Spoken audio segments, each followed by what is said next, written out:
Great. Good evening and welcome. Today is Tuesday, January 25th, 2022, and this is a study session of the Governing Board of the Litchfield Elementary School District. I call this meeting to order. The first item on our study session agenda is item 1B, which is a staff salary discussion, which will be presented by Jeremy Callis. I don't know how you say that correctly. I apologize, Jeremy. He is going to be facilitating this presentation via Zoom. So there's a lot of information in this presentation. So I would like to ask Jeremy to please pause in between each slide to allow board members to ask questions so that will facilitate the discussion as we go along rather than trying to revisit. I think there'll be numerous questions throughout the presentation, if that is all right with you, Jeremy. All right, Jeremy, you're on. All right. Thank you, Madam President, members of the board. Thank you for allowing me in through Zoom tonight. So we go through phase 2 of the compensation study. Originally, we talked about possibly doing this out of 3 phases. We condensed it into 2 phases. We got the certified and admin together tonight. So I'll walk through both of those. If we can go to the next slide. And so on our agenda tonight is going to be, once again, recapping the scope and method that was used for this compensation study, the peer group that was used in the comparison, and then we'll go through the results for certified and the results for admin. And we'll follow that up with recommendations based on all that information that was looked at. So we can go to the next slide. And we'll get into the meatier slides, and I'll go ahead and do some pausing so that way we can see if there's questions. The scope and method, just to recap, stayed the same as it was for phase 1. Looked at all the different positions. So in this case, it was 36 positions. Verified the level of responsibility in comparables. So walk that through with the admin staff to make sure that we were comparing apples to apples. The group had the 10 peer districts, the 26 industry postings from the local Indeed posting. So going up on Indeed's website and pulling actual current live local postings. And then everything was put into a dashboard for comparison. So that way we could be able to go through that study. Go ahead and go to the next slide. So just to recap, here is the peer group. We have our list of elementary districts. So there's Avondale, Buckeye, Kyrene, Liberty, Littleton, Pendergast, and Tolleson. Our high school unified districts, because of their close proximity to the district, Agua Fria, Dysart, and Peoria. And some local industry comps that had like positions. So Albertsons, Arizona Autism Charter Schools, Arts Academy at Stray Mountain, Desert Diamond Casino, Orange Tree Staffing, Sierra School, the driver provider, who had a director of chauffeurs position up there. So it was looking at private, but you'll see that some of those are actual private schools or charter schools on some of the job postings that are very specific to education, had to get like education. So that included some private and charter schools to be able to get a good comparison. We can go ahead and go to the next slide. And so certified, and I'll do a pause right after this slide. Certified, the first thing that was looked at was experience. It was doing a comparison of teachers on the bachelor's degree level. And what it was doing was it took the total salary offered. So the total salary at the district, there's a lot of things that are outside the chart. So you have the nice table that does a 1% increment at year number 3, but there's a lot of things that run outside that chart. Like M&O override, instructional improvement fund, and things of that nature. So this looked at the total salary, bring all those items in that you would get at a bachelor's and 0 years of experience, compared that to what someone would get at a bachelor's and 3 years experience, and looked at what the difference would be. So that total salary at the 3-year mark moved by 0.7%. Even though the chart itself, the salary that was just contained within the chart moved by 1%, the total salary only moved by 0.7%. So you do that at the 6-year and the 10-year mark, those are at 2.8%. When you do that same type of comparison to all the peer districts, the average was coming back at 3.3 at the 3-year mark, 6.9 at the 6-year, and 10.3 at the 10-year. Same with the median, still running around the same area, so 3%, 7.2, and 10.5. And so you can see from looking at that, that the district was well below both the average and the median when looking at just how experience is honored in placement on the chart. So that doesn't give, salary, that's how much was experience getting honored from where you started on the BA 0. So with that, I can open it up for questions. I have one question, if you don't mind. In total salary, are you considering benefits? They receive benefits here that are paid versus other districts they may not be. Is that included here? That is a great question. It does not include benefits. It is only looking at the salary. So it wasn't looking at total compensation. It was just looking at total salary. And so things of the nature of what you pay for medical versus what other districts pay for medical, that wasn't compared. It was just looking at salary and the comparison of salary. Okay, I have a couple of questions for clarification on this. When I look at this percent increase, it looks like we are behind in valuing experience, but I think that these percentages alone do not tell the whole story. So I just want to make sure that we're comparing apples to apples, or if we're not, that we understand what is not comparable. So I know you mentioned that we separate out, for example, the additional 5% of our M&O override that we have honored teachers to give that amount specifically to them. Is that comparable to what we see in the average and the median, or are the average and the median including entire salary that those things are not broken out in? So that is a great question. And the answer is that in another district, and basically any of the other peer districts, that M&O override amount is embedded into the table. And so let's say if your table started at 40,000 and then you at the 3 years, or let's say your table starts at 36,000 and the M&O override was 4,000 of that. And at the 3-year mark, you move that by 1%. So you would move it by 360 at the 3-year mark. That 360 then doesn't represent 1% of the whole 40,000. When you look at another district or at any of the other districts where the M&O override is already embedded in there, when they move by 1%, then it would actually be a 400 move, and it would actually be a 1% move at that point. Now, you're right that this doesn't say the whole picture yet. We have more slides that are going to get into the whole picture.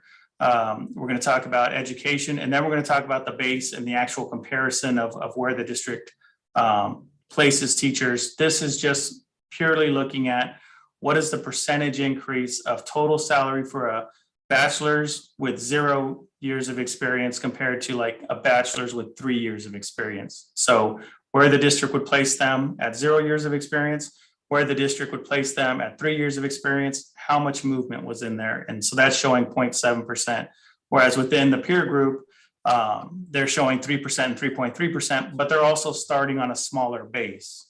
So to start at, $35,000 and move 3% compared to starting at $49,000 and moving 0.7%.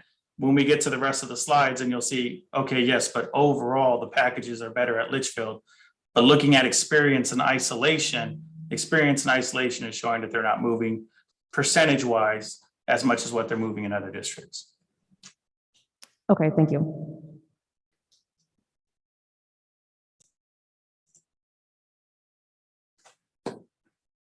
All right, so if there are no more questions, we'll move on through a couple more slides. Any more questions? No, you can continue, please. Okay, so on our next slide, we have certified education. And so this is, again, just looking at what's awarded for education. And this is comparing teachers at 0 years of experience, how much additional salary are they going to earn as they show that they have higher levels of education. And on this one, you can see for a master's, the district awards $2,100. For a master's plus 30, it's $3,500, and doctorate $4,900.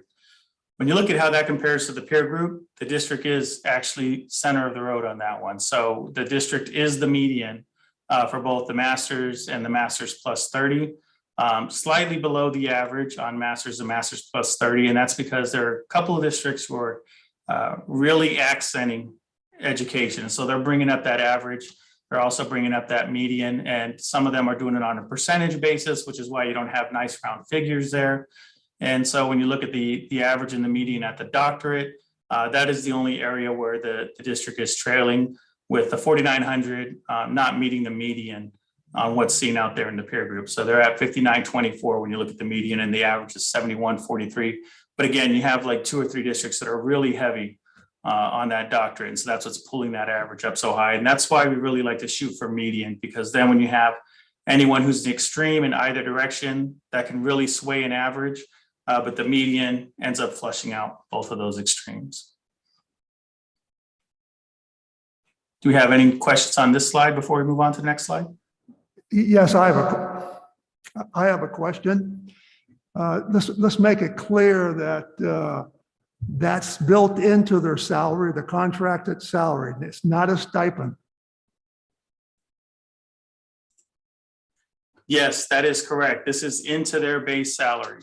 And it's the same in other districts as well. So this is awarded into their base salary when they get hired. So if the district was to implement, increases, then this would also be increased. It goes into their base salary. So a teacher that picks up their MBA will get an extra $3,100 built into their contract.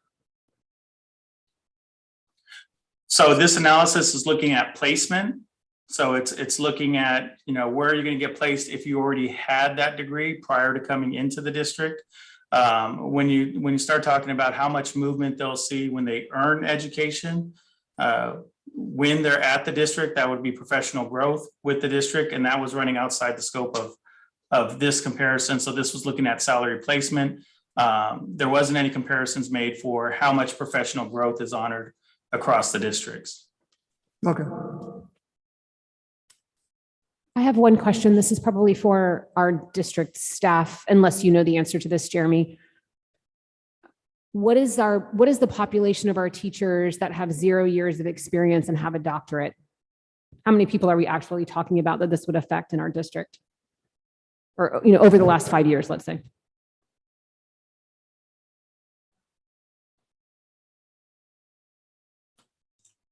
So I wouldn't be able to answer for specific staff, how many staff members you have with 0 years and a doctorate.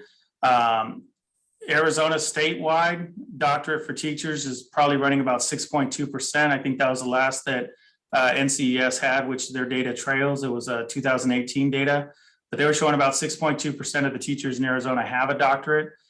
This would only be looking at placement. And while the comparison is done at 0 years of experience, it's only done at 0 years of experience because some districts have different levels that they honor the doctorate at different years of experience because they're doing it on a percentage.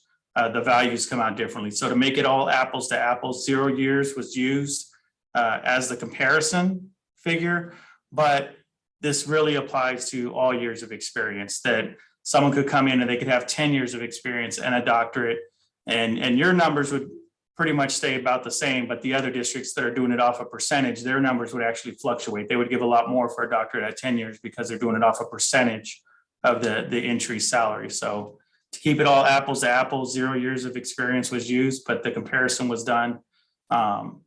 It would apply at all years of experience.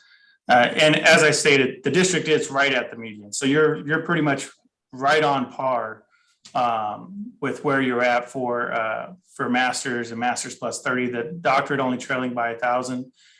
When we get into recommendations, the recommendation that I'm going to have is that the district move that up by $1,000. And I believe the cost I had associated with that was that with your population size and with the anticipated number of doctorates that are seen in Arizona, that cost would be $28,000. Assuming that, you're not going to just honor that for incoming staff, but you would go back and anyone who has a doctorate, you would give them the extra 1,000. But your HR department would have to verify that. I'm just going off of what I expect to see with this size of a population and with the percentage of saturation of doctorate degrees in Arizona. Great. Thank you for the clarification. I had a question. What is masters plus 30? Yes, that is That is simply stating that if you have a master's, but then you also have 30 additional credits beyond the master's, and how much is that going to be honored by each of the districts? Thank you. Any other questions on this slide? You may proceed, Jeremy. Okay, so moving on to the next slide, we get into the starting base comparison. I'll start with the good news first. The district is the second in the peer group, only trailing one other district that is geographically close to you. But other than that, you guys are beating everybody out in the peer group for your starting base. You're even higher than the industry comps when we're looking at, private charter schools. You guys are beating them out as well. Those two things are probably not a shock, considering that you guys are typically near the top of the charts for a percentage of dollars in the classroom.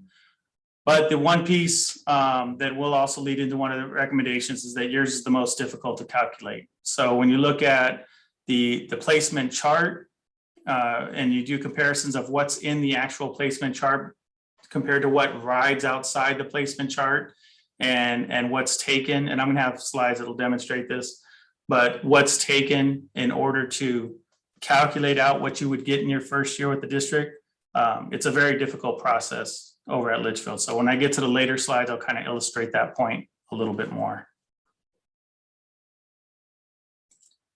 And with that, if we can go to the next slide, and then I'll stop for questions again. This is essentially where you rank. So if you look at your salary placement overview, you are green across the board. So even though you're not moving as much for experience, you still stay green across the board on experience. The only place where you even fall anywhere near the middle of the pack, and that is just barely, like it was like 5 out of 11. The only place that happens is at the doctorate level. So as you move to the doctorate level, that is closer to middle of the road, but everything else you're in the top third. And that is because the starting base is so high that it pretty much trumps and carries you on everything else. But with that, I can take any questions. I have a question. So I see this chart. Obviously, we're saying green means there's not an issue, but can you give me a range maybe as to, you just said our base salary is so high. So when I look at, just when I look at a bachelor's at 0 years, how much higher are we than our competitors, or the mean, or whatever measure you'd like to give me there? Sure. So just to give you an example, bachelor's, I believe was the level that you asked about. So looking at bachelor's, Litchfield, 49,753. All these numbers will exclude classroom site fund performance pay, and that's because that typically rides outside the table for everyone. So I take everything else that you have in there. The only thing I'm excluding is classroom site fund performance pay, and also the $200 for new teacher orientation. So take those two numbers out. A BA 0 is getting 49,753 at Litchfield. Agua Fria, 50,392. That's the only one ahead of you. But then you go over to Avondale, 37,842. Dyser, 47,139. Kyrene, 45,694. Liberty drops down to 38,600. Littleton, 39,154. Pendergast, 39,850. Peoria, 40,114. Tolleson, 41,259. The peer group comp, which I think was it was a private school, the Sierra, I think, 38,625. So you're seeing high 30s for the majority of the group, high 30s, low 40s. You have a couple that are in the mid 40s, but you guys are at 49,753. You guys are almost cracking 50,000 without classroom site fund performance pay. When classroom site fund performance pay is included, you guys are beyond 50,000. And so when I'm saying you guys are up there, you guys are pretty well up there on the starting base. And that's why they can't catch up to you even when they're giving more for experience and in some cases more for education. They're still not closing the gap enough to actually pass you up until you get to the doctorate level. That's the only time you drop down into fifth.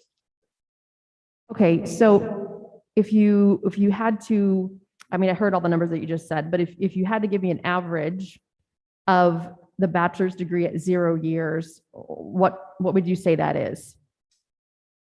About 40,000? That is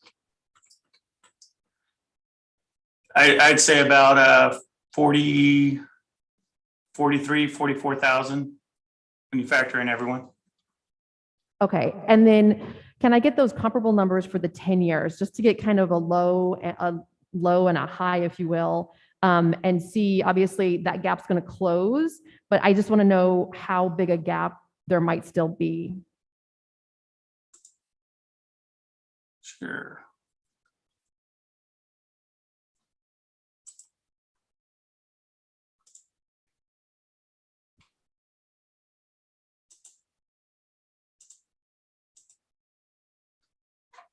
All right, so at 10 years experience, Agua Fria 55,542, Geyser 52,739, Litchfield 51,153, Tolleson 48,704, the industry comp, and I got another line.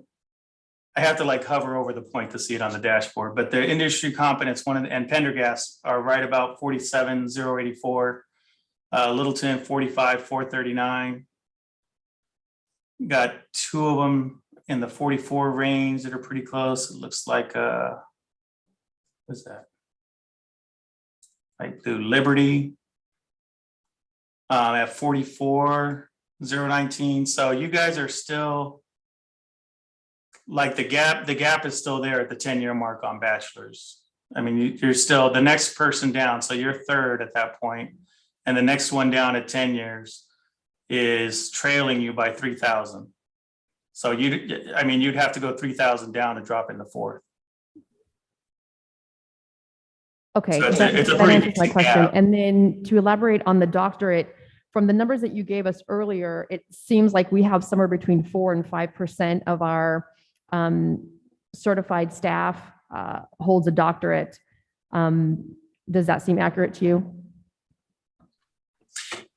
So not looking at, I don't have information pertaining specifically to your staff who has the doctorate, but the National Center for Educational Statistics reports that Arizona as a whole has 6.2% of teachers holding a doctorate. So I make that assumption that if anything, you guys should be at average, if not above average, just knowing the history of the district. I would expect to see at least 6.2% of your teachers holding a doctorate. Okay, thank you. Do any other board members have questions on this slide? No, we are good. Thank you, Jeremy. You may proceed. Okay. So now we'll move on to admin. And so when we look at admin experience, some of the same picture that you've seen for both teachers and also your support staff. And when I'm saying admin, I also had your classified exempt mixed in with this group. This specific comparison is on principals with a bachelor's degree. And what you'll see is that they're getting 0.9%. That's because of the performance pay plan that runs outside of the base. That performance pay plan is unique to the district. So when I was doing comparisons across other districts, I had to add that in to get valid comparisons on total salary being offered. But that doesn't increase based on years of experience. And so that's why you see 0.9% instead of a full 1% at 3 years. At 6 years, 3.7, 10, 3.7. You see where the averages are. And again, it's the same picture with everyone else, kind of riding a little bit higher on where they're going with experience. Moving on to the next slide, and I'll take a pause here in another slide. But looking at education for admin, we have the principals being compared to 0 years of experience. And what you'll see is that for the most part, most of the districts are not offering principals additional compensation for the masters plus 30. So that's, and Litchfield doesn't either. The average is in there because there's a few of them that do. But the doctorate is more common. So it is more common to see districts offering additional compensation to principals who are holding a doctorate. And when we get into the recommendations, that is going to be my recommendation there as well, is that the district look at honoring the doctorate for principals and some of the other administrators. The median is $1,000 is what's being given out for a doctorate. The average is $1,515. And again, You have some that run high that are pulling that up, but right now, Litchfield doesn't show any additional salary on the placement chart for principals that are holding a doctorate. But with that, I can take questions. Any questions? No questions here, Jeremy. Okay, I'll move on to a couple more slides then. Next up is the starting base comparison, third in the peer group. So you're still doing pretty strong on admin and higher than the industry comp. All of these numbers are going to include your performance pay program that you have at a level 3, because level 3 is the highest that you'll offer out to the first year employees. So I'm assuming level 3 whenever I'm doing any of the analysis. We'll move into the next slide. And this is where you look on your admin and your certified exempt or classified exempt, sorry. So you're green across the board on the 0 years and the 3 years. Once we get into the 6 years and up, that's when we start treading into yellow. And that's again because of the fact that the other districts are doing a little bit more on experience, that they're catching up, and also that doctorate. And so when we get all the way out to 10 years and the doctorate, that's when you drop into the bottom third for principals, is at the 10 years and doctorate. You have some districts that will honor experience all the way out to 10 years. And in addition to that, you have the majority of the districts awarding additional compensation for doctorate. So that brings you into the bottom third when you get out to 10 years plus doctorate.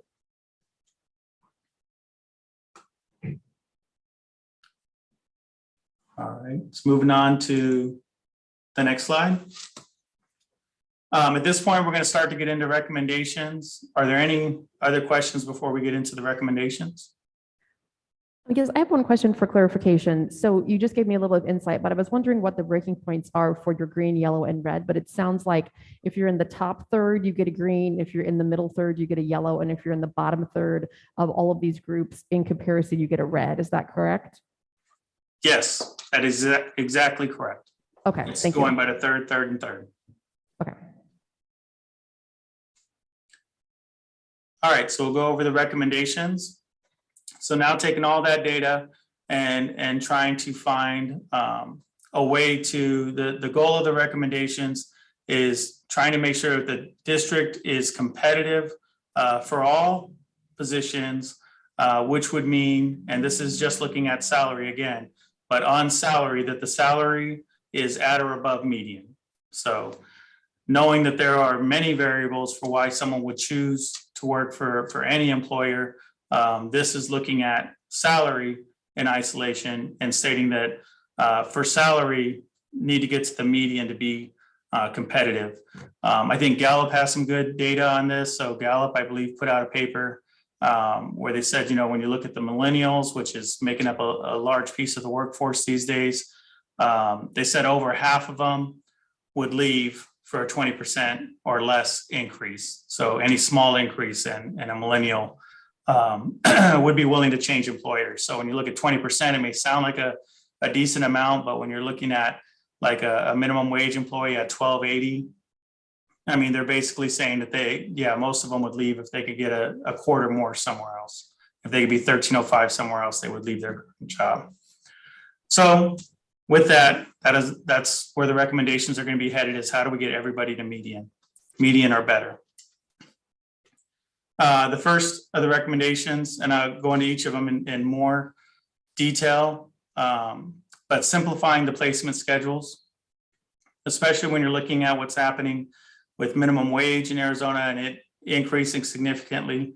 Want to be able to simplify the placement schedules. It'll make handling that a little easier. Additionally, when we're looking at the placement schedules, and I'll have some slides that have some more detail on this, there needs to be some bands for some of the common positions. And the starting pay needs to be a little bit more clear. That's especially the case when you look at certified and when you look at the new teacher placement chart, wanting to make that 3-page document more clear. The next recommendation is going to be around bringing support staff to median, the steps to take to bring support staff to median. And then on experience, looking at 1% per year up to 6 years. So being able to break out right now, the district has that first grouping is 0 to 2 years experience.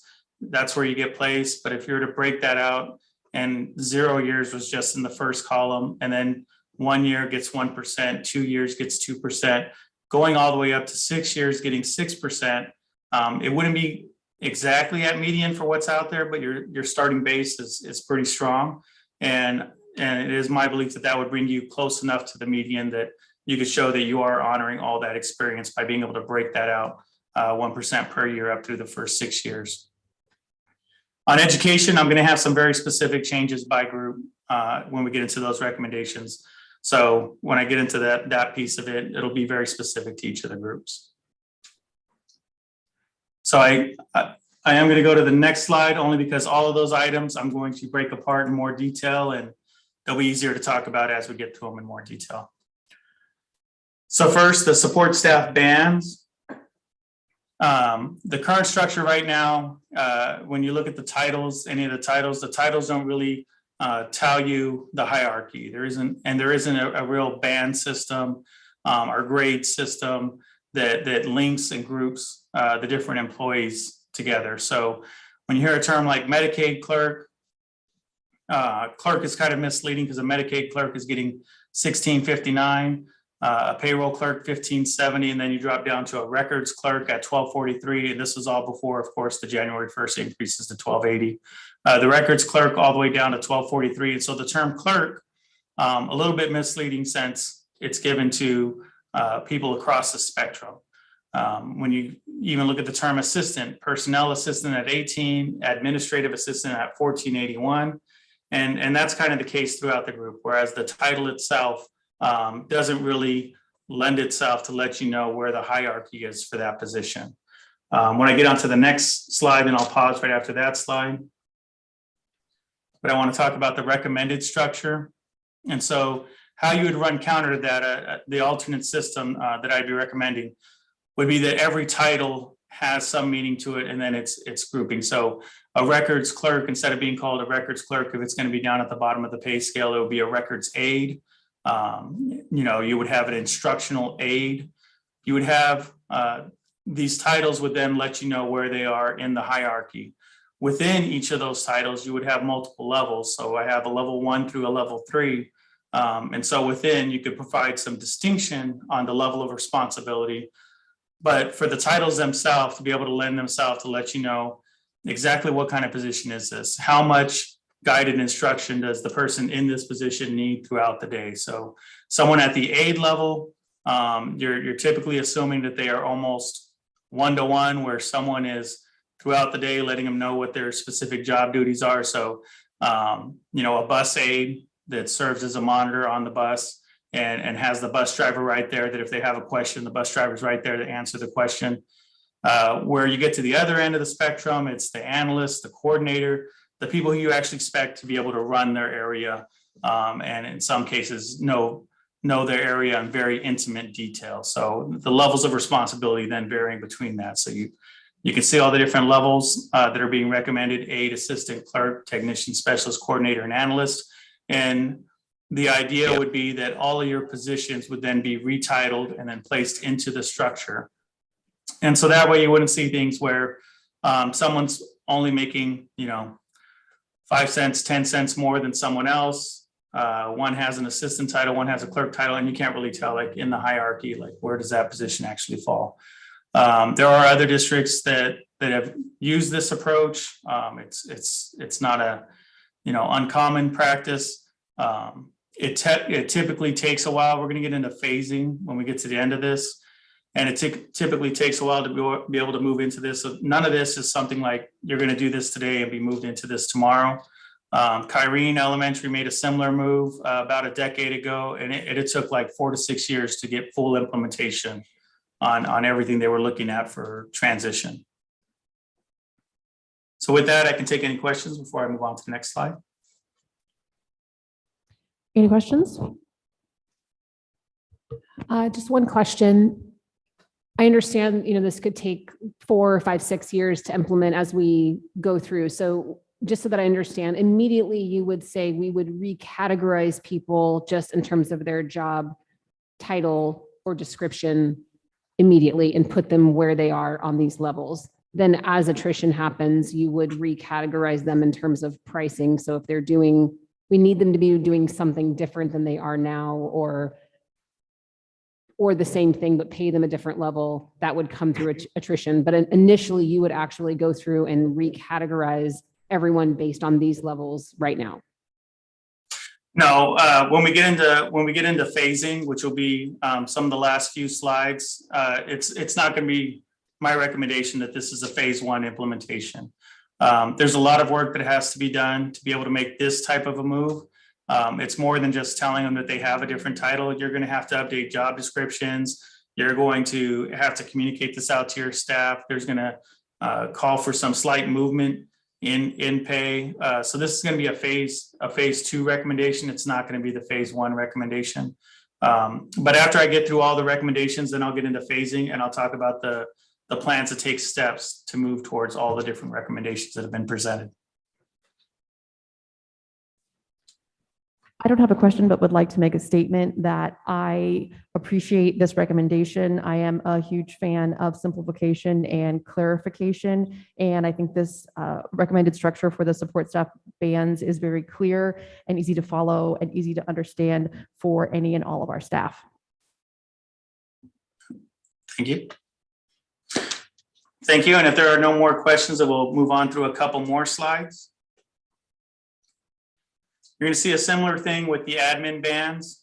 And so right now, the current structure for the admin is that the 15 directors are essentially on their own independent salary schedules. Some of them have mirrored salary schedules, but for the most part, they're running on their own salary schedule. You have 9 supervisors that are doing the same. They're on different salary schedules. Again, in some cases, those schedules match. In one case, the difference between one salary schedule for a director and another director's salary schedule is $117. So that's essentially saying that you think that director does 50 cents a day more responsibility than the other director. And so again, that's why we're getting the recommendations for bands. Very common to see these groupings and bands in other districts. In fact, there are some districts who take it to the other extreme and they just have one director and that's it. Regardless of what area you oversee, all directors are placed on that one salary schedule. The 2-tier system is probably the most common at the director level, where they might differentiate between a certified director and a classified director, a level 1 director and a level 2 director, an instructional director and an operational director. So a 2-tier system, and sometimes taking 2 of those variables and creating a 4-tier system. That's typically what's out there at the director level. Supervisors, some of the same. And so we're going to get into the recommended structures on how to look at those. So I'll do that on the next slide. So when you're looking at the admin bands that are being recommended, first, with any of these recommendations, the idea is to hold all current staff harmless. So in no case am I recommending that you would decrease salary or hourly rates for any of your staff. I would expect all current staff to be held harmless as you're creating the structure, even if the structure itself would lend a slight decrease to any employee. The idea is that they would be held harmless. But looking at the structure that's being recommended for admins, you would have supervisor, manager, assistant director, and director, and levels 1, 2, and 3. Another thing that's an important note of distinction, because it differs from what you have right now, is that no one on a lower band is getting placed in at a higher amount than somebody on a higher band. So you don't have an assistant director making more than a director, even if they're from different areas. I have them coming close just because of looking at past practices. So you have an assistant director that's in a level 3 area, making $70,000, but still not surpassing a director in a level 1 area at $72,500. So that's another thing about the bands, is that the lower levels do not pass up the higher levels. And so you see all those different breaking points. With that, I can take any question on the admin bands.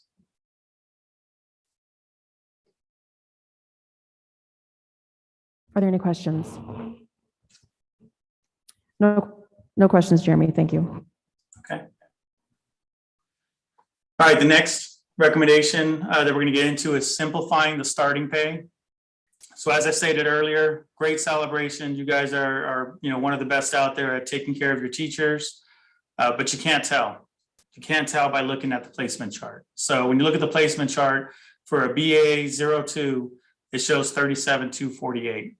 And then it goes across.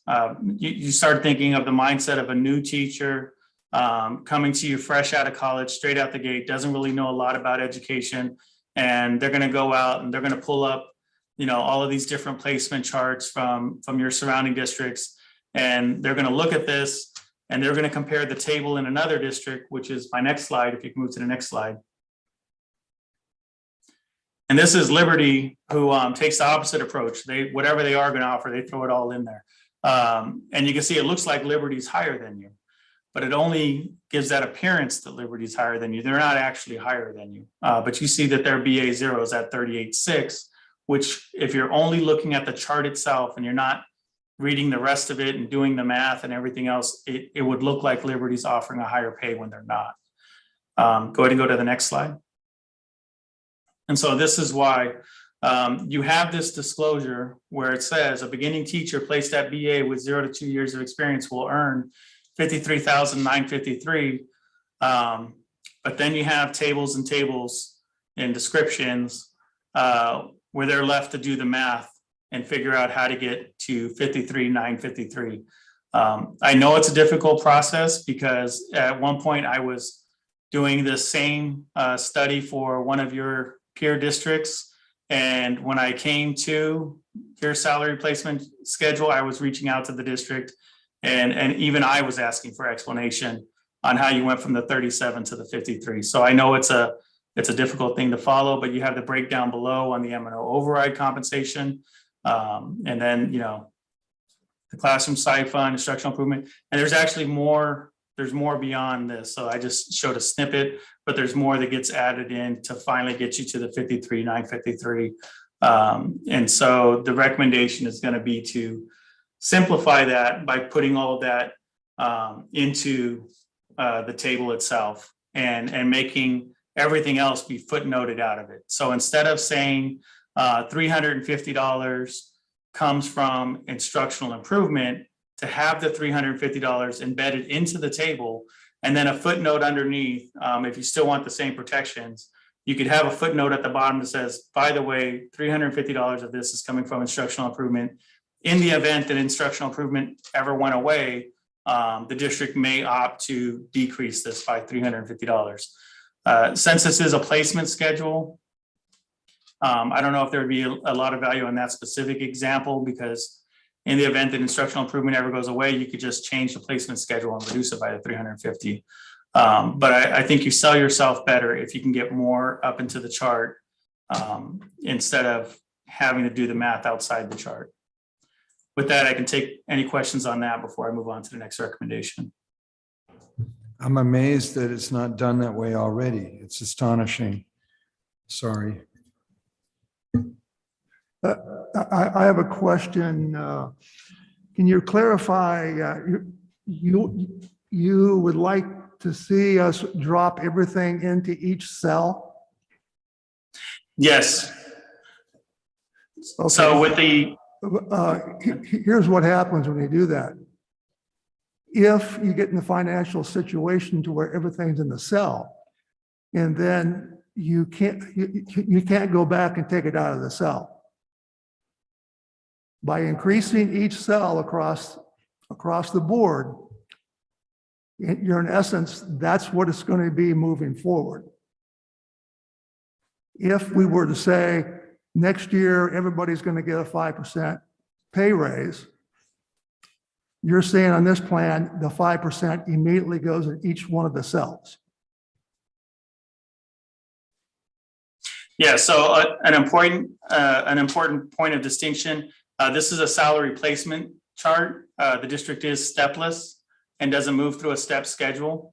And because of that, everyone doesn't step through this schedule. This is only used for the original salary placement.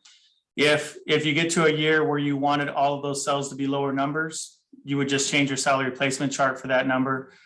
Changing the salary placement chart doesn't necessarily change the salary of actual existing employees. This is placement for new employees. These funds right now, the way it is done, if the district was to do it across the board, 2% pay increase, all of these numbers get added into the teacher's base salary. And it is my understanding, and administration can correct me if I'm wrong, all of this gets added in. So if you're the teacher with the $53,953, with the exception of classroom stipend and this $200 teacher stipend. But when you look at your override compensation, this $2,915, that's going to go into your base salary. And if the district does a 2% pay increase, they're still getting 2% on that $2,915 because it's a stepless schedule and you're just applying that percentage then to the entire base. But I know admin's present, so if admin believes I've interpreted that incorrectly, they could feel free to let me know.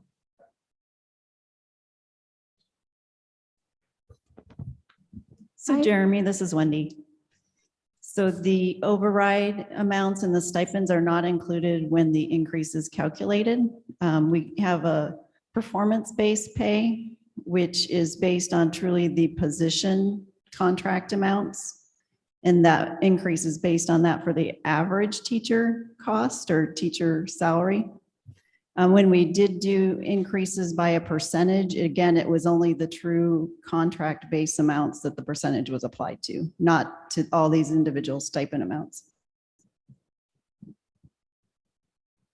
Okay, Wendy, so you're saying that so the 37,000, if you guys did a 2% increase, it was only on the 37,000 and no other numbers would receive the raise at that point? For a first-year teacher going forward, yes, if you look at the average salaries, it would be, I calculate an average salary and then do 2%. So I would include their base contract, any increases that we approved, any percentage, any performance pay increases. So I determine the amount that it's going to be carried forward into the contracts and calculate the average and then do the percentage off of that. So these individual stipends for 301, M&O override, these don't roll into the base contract. They stay separate stipends. And so my calculation is what's going to roll into the actual base contract amount. Okay. So yes, to the point of that when you do a percentage increase, it would have an extra impact, and that would be correct. I will tell you that typically what I see is that only the classroom site fund performance pay is running separate and outside. So normally what I come across is that the M&O override compensation that gets embedded in the base. And so when there's a percentage increase, then that percentage would be including those numbers. Otherwise, what you'd end up having, so based on the example that Wendy just gave, you would have a teacher who started and they're actually making $53,953. And when you do a 2% increase, they might be thinking, oh, that's great, I'm gonna get over $1,000 more next year. And they're actually getting $740 more next year. So yes, it would be an added cost. But based on what I usually see in the industry, that's more of a true percentage at that way. But again, these are recommendations, and I would expect that the district would look over each and decide what works best for the district. I have go ahead, Jeremy. If teachers are shopping for a job, they're out of school or they're relocating or whatever, they're really no different than like just somebody going to buy a car. And the sticker says this and they'll discount it to this and whatever, but all you really care about is how much you have to spend to drive it away. And that, I think, is what you're recommending. And I understand there's many components to this, and they all are variable on different criteria. And if you want to go on percentages, you can't apply them to certain things or whatever. But I don't see any problem with what Jeremy, you were suggesting, that you simply simplify it to a number that is already calculated for them. And then if you need 6 footnotes, in 4-point type explaining it, I think most people can digest that as long as you're not deceptive. Am I missing anything? I think that that's what really needs to be done. If our starting pay is highly competitive, as I think you've shown that it is, but we're not actually expressing that in a digestible way to somebody job shopping. Does that sound? am I making Absolutely. sense? Is that what we're talking about here? Yes, absolutely, Member Hornet. What I'm saying is, yes, if you're expecting right now with all the footnotes that somebody would be savvy enough to figure out how to go from 37 to 53, then it should be expected that then they're equally as savvy that if you posted 53 and then you footnoted out how the 53 was derived, they could calculate themselves back down to 37 to know that that's what's subject to an annual increase. That's kind of what Excel was designed for, I think, right? Yes, I will one of my say, favorite programs. Mr. Honak, I think we need to be comparable in people who are looking for a job. So if our competitors are including some of these things that we're excluding, then whether we internally still use the base number on our increases or not, we need to be publishing a more comparable salary guide as opposed to the placement chart. Another option for that would be if we include M&O override compensation in that base pay that we would be calculating the increase on, perhaps instead of a 2% increase, if we're including this, then we would give a 1.5% increase or somewhere in the middle there, really to get us to that same place, but kind of reset this. I understand that the district historically has kept this M&O override compensation separate because there is a possibility, potentially a strong possibility now because it didn't pass, that this money would go away. And if this money does go away, then I think we have to deal with that at that point. But it does seem to me that we're giving ourselves a disadvantage by not giving our job prospects an easy, clear way to actually see what their compensation would be compared to other districts when they're looking around at where they want to work.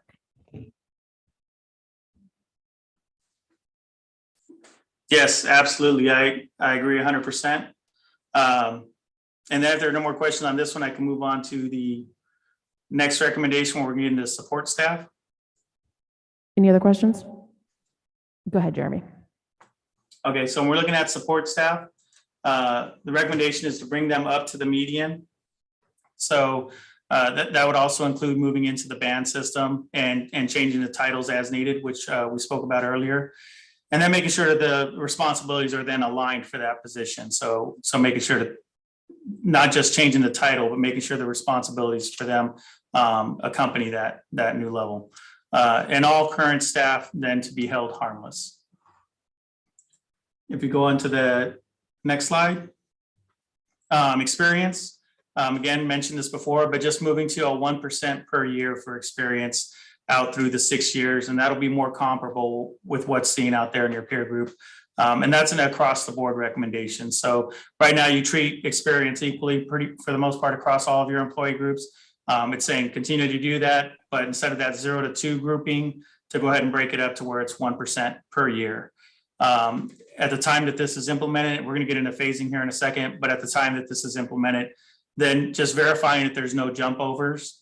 So I'm also going to suggest data refreshes with each phase, but verifying that there's no existing employee who is now jumped over because a new employee with equal experience and education is making more than them. So that's just a test that needs to be conducted at each phase level.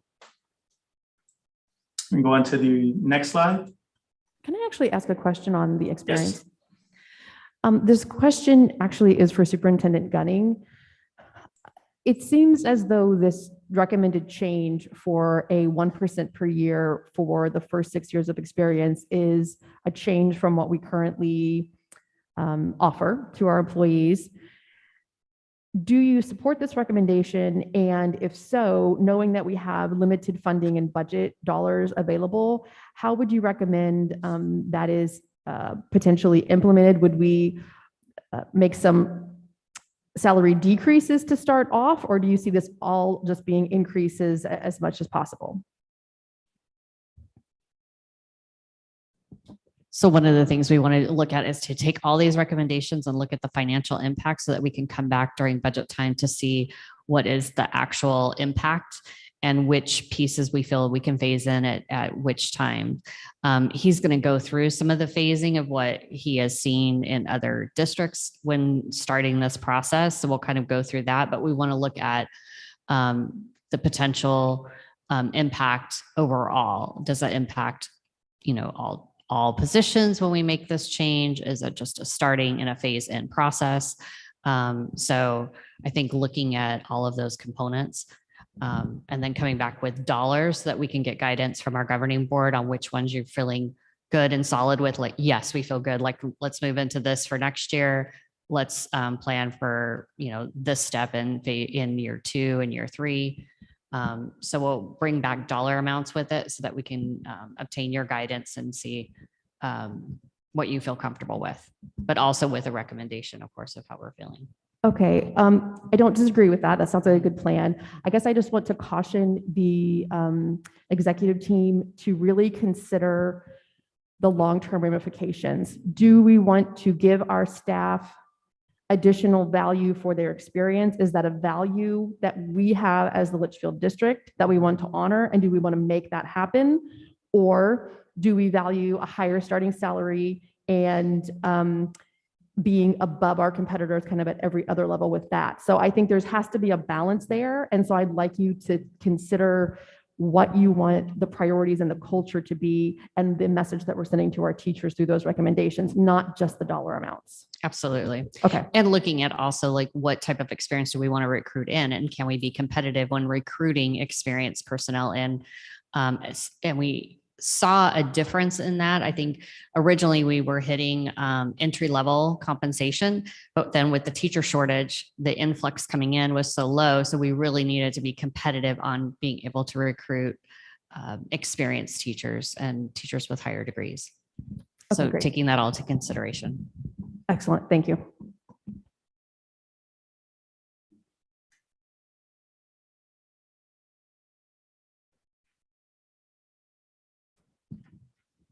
So Jeremy, do we just need to do a time check? It's almost 6 o'clock.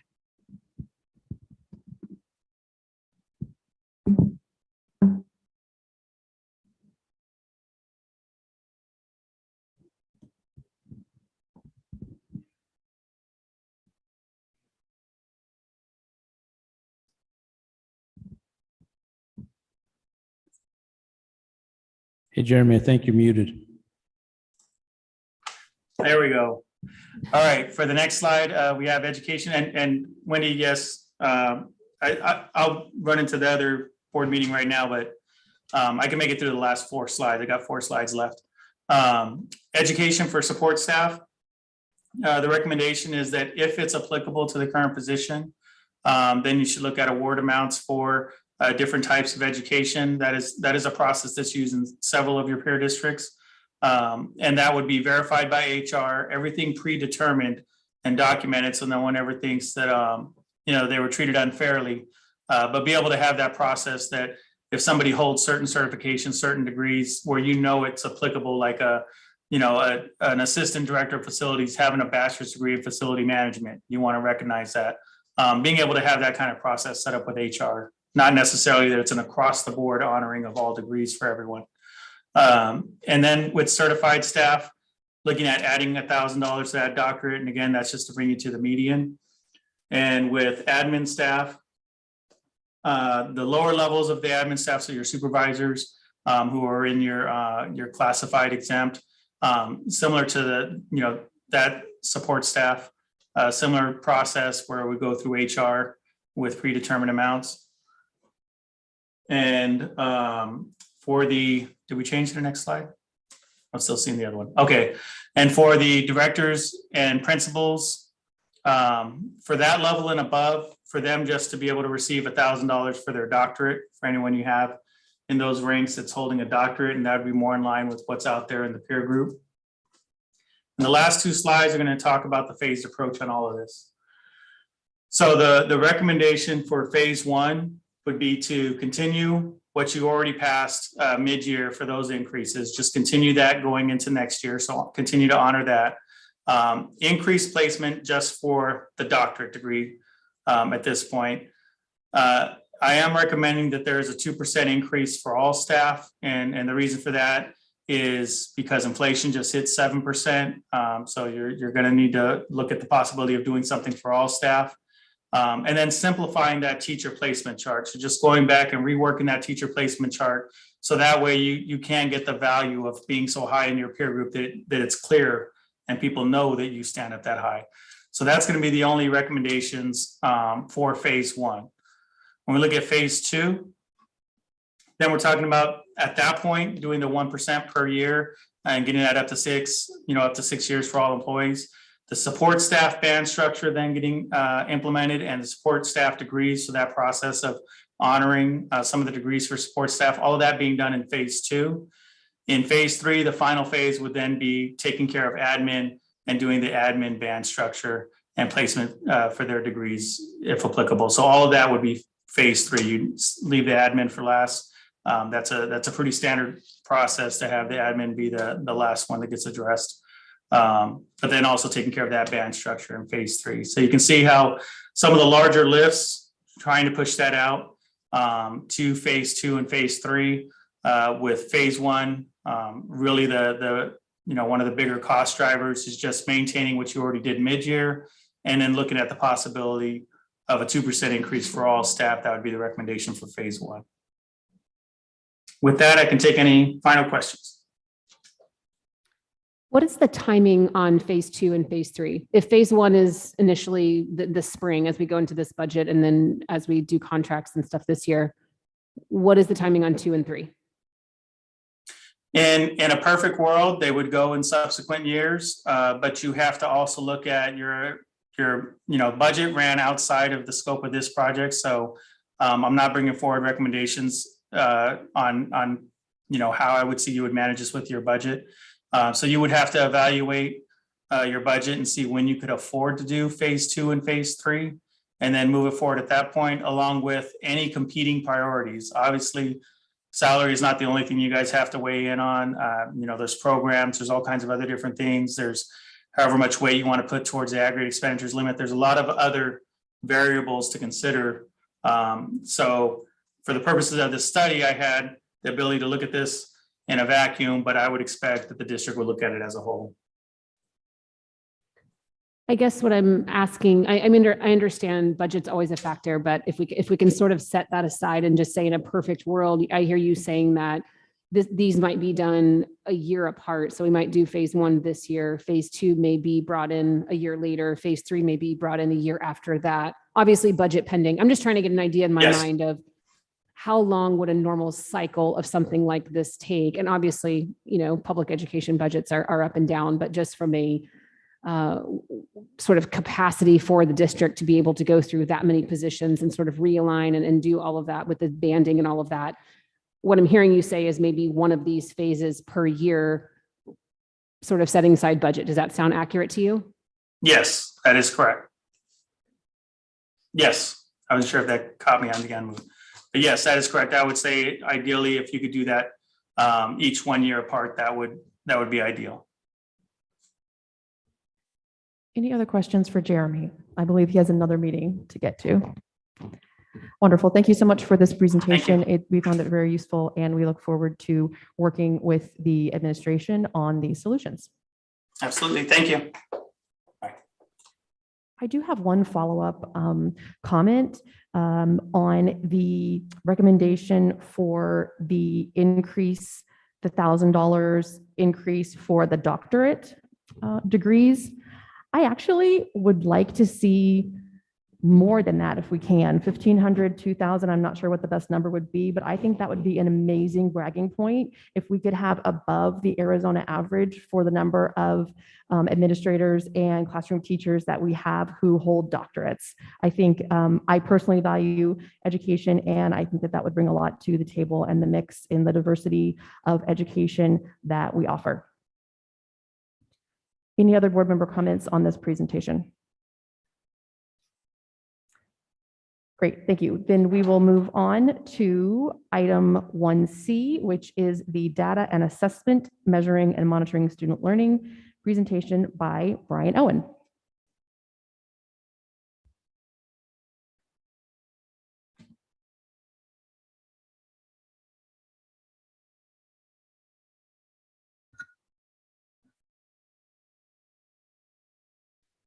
Good evening, Madam President, members of the board, and Madam Superintendent.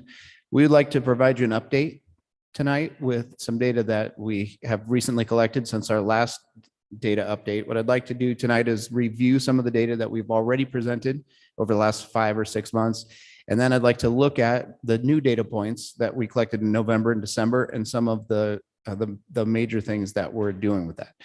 But before I do that, I'll introduce myself. Those of you who don't know me, I'm Brian Owen, Director of Assessment and Accountability for the Litchfield School District. And I always like to revisit the department mission and vision for everyone because we strive to provide the highest quality district assessment data, academic achievement information to all staff. And we strive to accomplish this by assuring alignment to state standards, providing highest quality data in professional development, and delivering the most informative measures of student academic growth. This slide sort of shows how the major functions of the department fit into our 4 pillars of student success, people, service, and finance and resources. There will be a lot of work done in this people pillar this summer, adopting a new data collection and reporting system. We'll be building a lot of assessments. First thing I'd like to do is just review the state assessment results. This was from the spring of 2021. We looked at these back in July. This is how the Litchfield district proficiency compares to state average proficiency in math and ELA by grade. You'll see the Litchfield district proficiency in red. That's the bar on the right in each category. The state proficiency at the blue bar. This is our 3-year trend. So we do skip a year here. We go from the spring 2018 to 2019 to the spring 2021. Just a reminder, we did not administer a state assessment in the spring of 2020. We can see, and this is one thing that I always notice and like to point out, is that our math proficiency rates do show greater gaps than ELA proficiency rates when we look at spring 2021 data compared to the pre-COVID data years in 19 and 18. This I have not presented before, but one of the things that I use these trends for, particularly goal setting for 2022, because our goal is to get back to pre-COVID proficiency and then move on above that. So in order to set a goal for us, what I did was averaged pre-COVID proficiency with the 2021, not quite post-COVID, but kind of during COVID proficiency, to say, well, we need to get back to those proficiency rates. And we probably will not be able to recover all of that in a single year, but we need to be on that trajectory. So what I did was I averaged those, and you can see those that had the greatest drops have the highest goal increases, somewhere from 8 to 10 percentage points, just because of the significant differences between pre and sort of post-COVID. The only exception here is in 5th grade ELA. That 2015 proficiency rate at 43% was such an outlier. I removed that. That was about a 5 percentage point difference when I included that.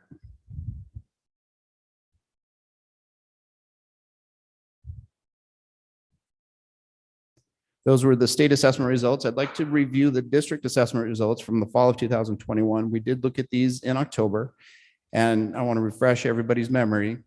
I have to go over this timeline because this is going to be very important when we try to interpret our students making the kind of progress we'd like to see right now.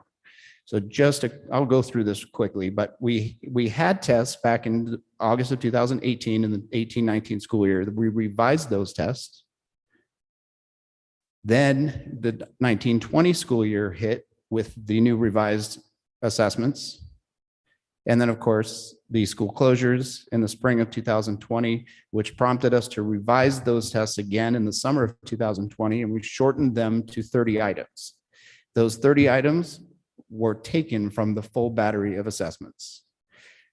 So then in October 2020, when students returned to in-person learning, they took those new 30 items assessments, and then August of this year, they took those same 30 item assessments. And the reason I point this out is because this impacts the comparability of our data over the last 3 years.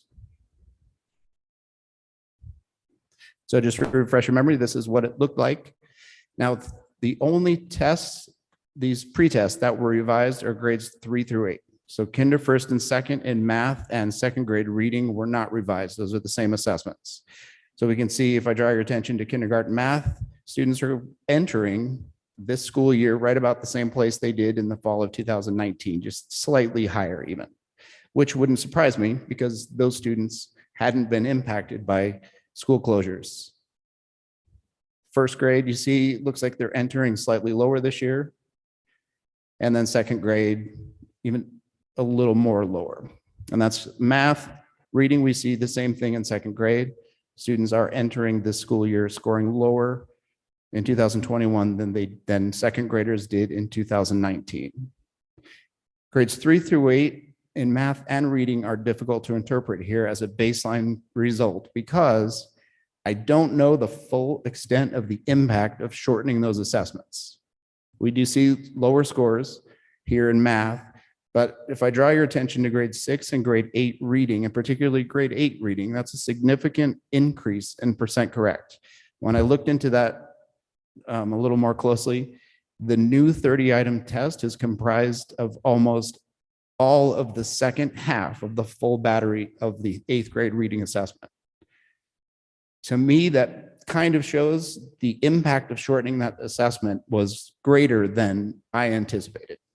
To me, that kind of looks like there may have been fatigue on the entire 58 item test, which had 13 passages as opposed to 6.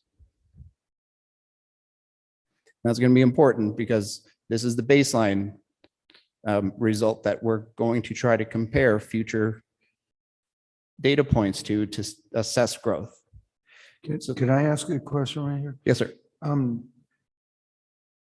Is it possible that 8th graders, 7th and 8th graders, when they were out of school, that they actually were just doing more reading, just goofing off with, with their phones and with their computers and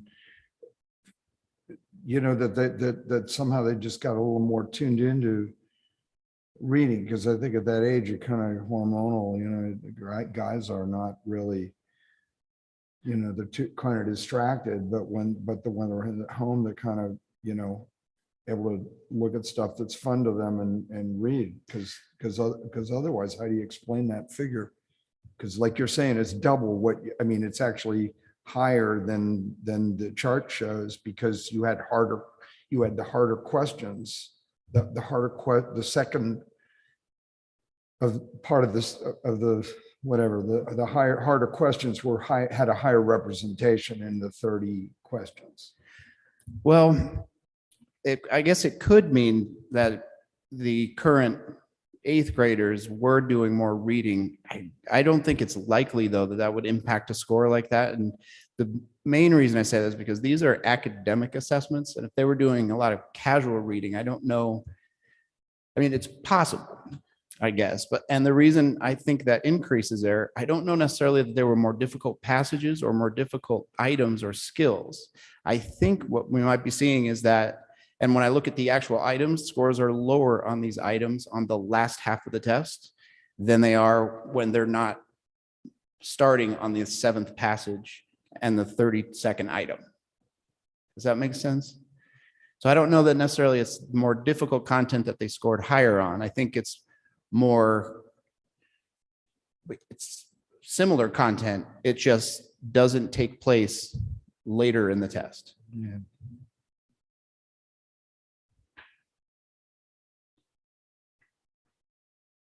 So that's data we've already presented. What I'd like to do is go over some math and reading data points that we collected in November and December.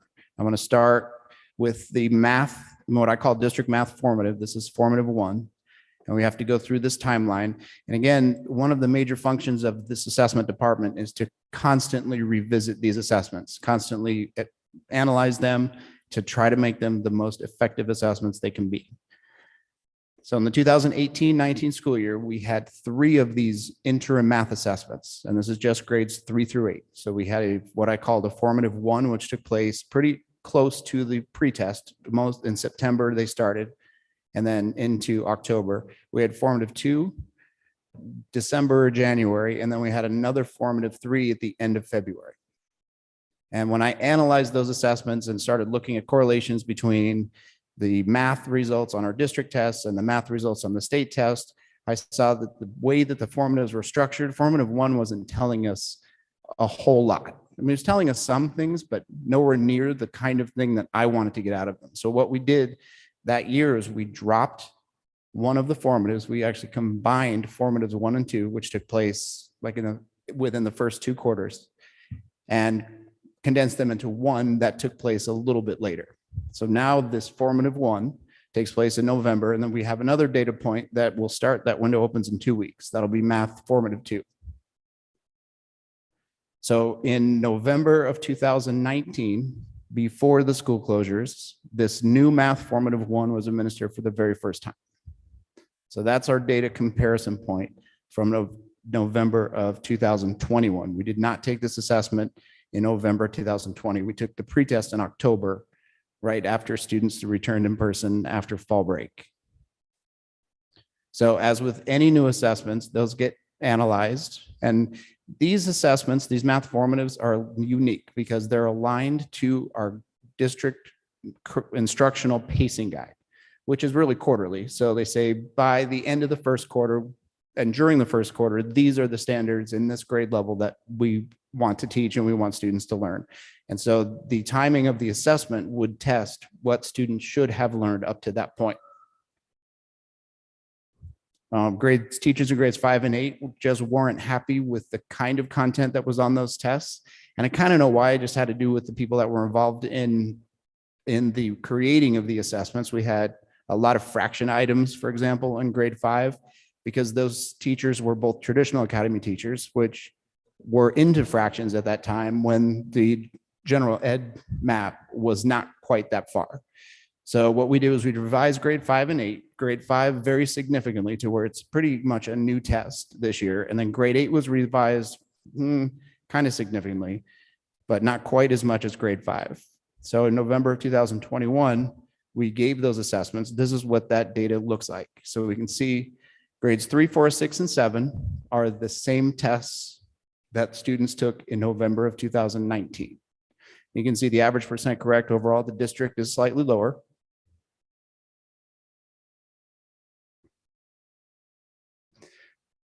And then grades 5 and 8 are actually slightly higher, but I think that has more to do with the type of revision that was made. So I have 2 things here. One, in order to assess the amount of progress made from the baseline data point, I can't say for sure because I don't know how much the shortened tests impact the results in the fall. So if those results in the fall are elevated simply because it's a shortened assessment, that might not be the best measure of where students actually are. I have a question for you. I don't know if this is the right place, but just because you were just talking about how you sort of realigned certain tests in 5th and 8th grade because of teacher input and that it wasn't working with the curriculum mapping that we had. So we were asking them to test on things they hadn't learned yet. So how do we sort of reverse that process? And so it makes sense to test kids on what they've learned, but it also makes sense to say, is our curriculum mapping correct to where they should be to align those to the state test? Because ultimately that's what we're going to be graded on. So we can change our test, right, to better map our own curriculum maps. How do we make sure that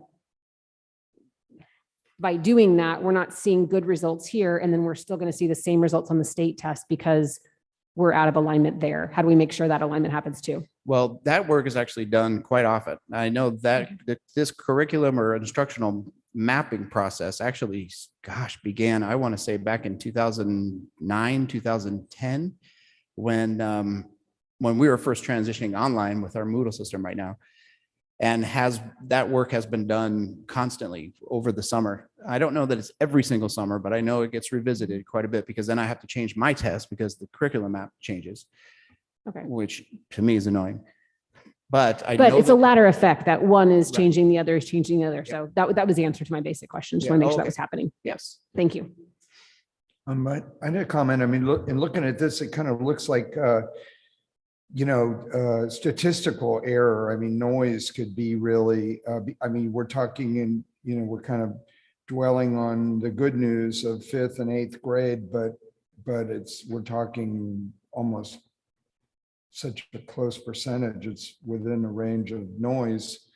What I think would be, I don't know what, you might know what the margin of error is, but it seemed like it would be more significant to just average all of these, because I think at least that's broadening,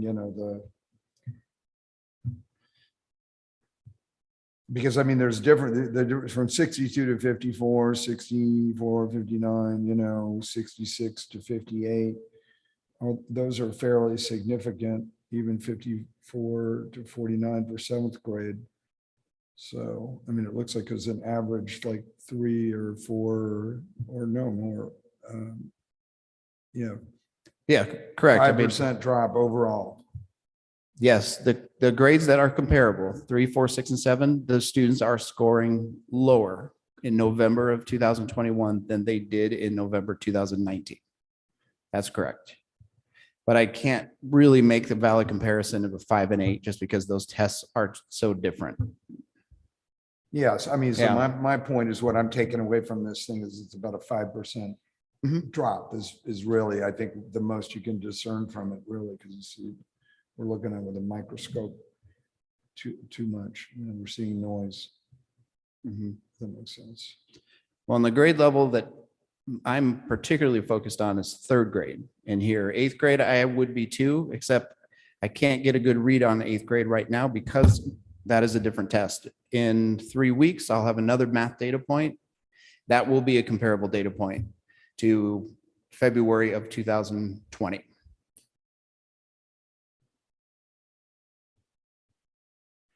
Another thing that I'd just like to put together, no one really asked for this, but I like to look at this. What I did here, and I know that's a lot of charts, and those watching at home, I don't know that's very readable, but this is the average percent correct on the math formative that was taken in November for different student groups within the beginning proficiency category.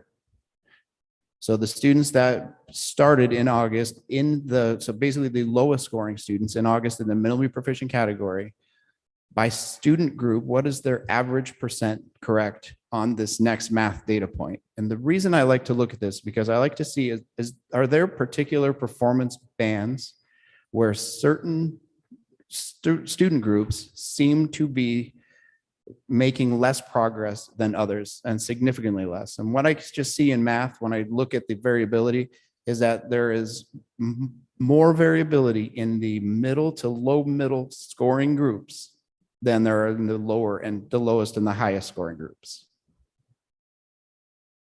Say that one more time. There's more variability in the average percent correct by student group in the middle to low scoring proficiency bands than in the highest and lowest scoring bands. So I don't see much variability. That's a little bit, but not much in the minimally proficient band by student group and in the highest proficient band, the highly proficient. But partially proficient and proficient, I see significantly more variability group to group. What is the M at the bottom? MP part prof plus? Those are just acronyms for the proficiency category. So MP would be minimally proficient.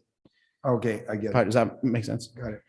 Mr. Owen, what would you attribute that to? Is that attributable to the interventions that we focus on the minimally proficient group versus, or the tiers of intervention that we focus on, or what would your assessment be on the reason for the increased variability in the partially proficient and proficient groups? It could be. I mean, I think it could be a lot of different things, but the thing, what sticks out in my mind the most would be what you just said. I think of the more intensive interventions at the lowest scoring group, I think probably would be one of the biggest differences. Okay, so if we could manage to include more students in the partially proficient and even proficient groups with increased intervention, we could possibly see more comparable data there. But it's If we had the possible, yeah. budget to be able to do that. And so, and even, so those students that are scoring and landing in the proficient category, they're considered on grade level. But what I see when I look at this is there's something happening between August and November that is not allowing them to make as much progress relative to other student groups as in the minimally proficient category. Understood. Thank you. So, another thing that I really like to do, and I'm going to focus on third grade because right now this is my focus grade. This is the one that in math, the proficiency rate is 36% at Litchfield, which is the same as the state proficiency rate at 36%. This is just an example of what the instructional guide looks like. So this would be quarter one and quarter two, which took place before winter break for third grade. These are just standard codes. They're not really that important right now, but what we see are bolded and we see highlighted. These would indicate things like essential standards and more newly defined because of the COVID pandemic, critical standards. So what I like to do in third grade, this is the same exact test that they took this year as opposed to 2019. I like to look item by item to see where are the largest differences. We know overall the scores this year are lower in third grade math, about 8 percentage points. So what I look at by grade, and I've done this for the whole district, and I'm in the middle of doing this for every school. I want to see which items and which standards has the largest differences. And then, of course, what I want to see is, are these essential standards and are these critical standards? So we can see this is just the top 5 largest gaps.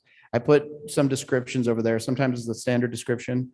The description for item 6 comes from our item descriptors document, which just gives a little more information about why students may have chosen an incorrect answer.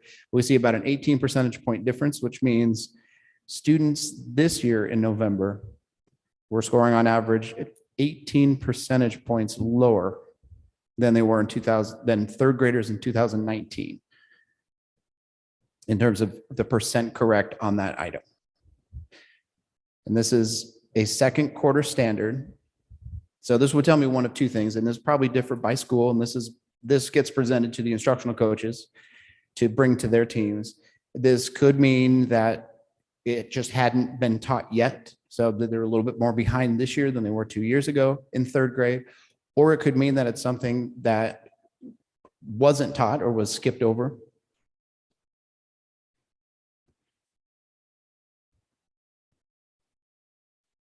OA-A3, item 10 down at the bottom, that's number 5. That is a first grade standard. There's about an 11 percentage point difference in terms of percent correct. This is a word problem. This is November of 21. Yes, yep, this was just 2 months ago. Okay, so Kids- Mr. Owen, you're saying that you utilize the specific standards and their differentiation, specifically what we are doing worse that we were doing before, compare that to the essential standards and the critical standards to give each campus what they need to be focusing on and what was missed. Yes, precisely, really. Okay, thank you. And really these percentages, the larger the gaps, just tells me that a smaller percentage of the students answered that item correct for, and of course, I don't know why. It could be a number of different reasons, but when you have overall, when you're looking at over 1,100 students, random error gets very small. So it looks like these are the top 5 students. Fewer students knew how to answer these items correctly this year than they did 2 years ago. The clock, when they're sitting in a classroom, there's always a clock there. You can't help notice it. And at home, I don't know anybody that's got a Well, I do. I have one, but it's decorative. You know what I'm talking about? The analog clock. Mhm. Yeah. I mean, that, I'd put their number on that. Well, that's an interesting one because time is also taught in second grade. What I'd have to look at the item and Yeah. look at this more closely, but that could mean that that was taught in second grade at a time when schools were closed. And it was something that students didn't get last year. Yeah, because it's like an outlier, even in these figures here, it's an Yes. outlier. But those are the questions that I use this to try to help answer. So I can tell us we need to catch up or redo or do.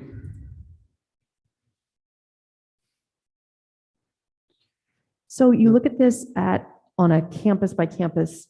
Does anyone then break it down further to look at it in a classroom by classroom comparison? To be able to see, hey, this one teacher just didn't teach the clock and solve the problem that way, or how far down does this go? I have not taken this down to the classroom level. Before we just meet as grade level teams and talk about these things, but we could. And actually, I don't think I've been asked to take this to the classroom level. It's doable. We can. Yeah, and hopefully with the new data system that we have in place, it would be much easier to do that. I know that this does contain some manual processes the way we have it today. And then also what would be interesting would be to do like multiple year over comparisons to see if there's any consistent deficiencies. And then I know the last couple of years have been unusual in more ways than one. So that's probably difficult to do, or more difficult than it would have been if things had been more normalized between the years. But hopefully going forward, we could use this data for that as well. Quick clarification, you said you don't do this down at the classroom level. Do you do this to the school level or only the grade level across the district? At the school and grade level. Okay, so I'm just looking here and it's saying there's 1,100 third graders. Well, that's district-wide, I would assume, right? That's not from one school. So what you're saying is this is district-wide information, but you're giving instructional coach on campus one, their specific data. So they know at third grade at their campus, these are the top 5 things. On campus number 2, their top 5 might look different just because I know they may be teaching different things in different orders at different campuses. So it's getting down that far, just maybe not to the classroom level. Okay, got it. Yes, exactly. And they also like to look at the positive gaps too. Those, when I just rank them in ascending order, what you'll see is those are higher this year than they have been in the past. But those are conversations that are had with the teacher teams about, hey, when was this taught? How was this taught? What did you see? And what are we going to do moving forward? So those are some of the things that I do with this math data. I want to look at the reading data. This data was collected in December, just before the winter break. This is our mid-year reading, winter reading test. This is not instructional guide aligned. It is a shorter test. Well, actually not anymore. It used to be a shorter test than the pre-post, but we shortened the pre-post. This is actually now a slightly longer test than the pre-post, but this is blueprinted to the entire grade level standards. When I look at this, I do not see any difference. And this is the same test over the last 3 administrations, going back to December of 2018. So you have 2 years before the school closures, and now December 2021 after. To me, this is really promising.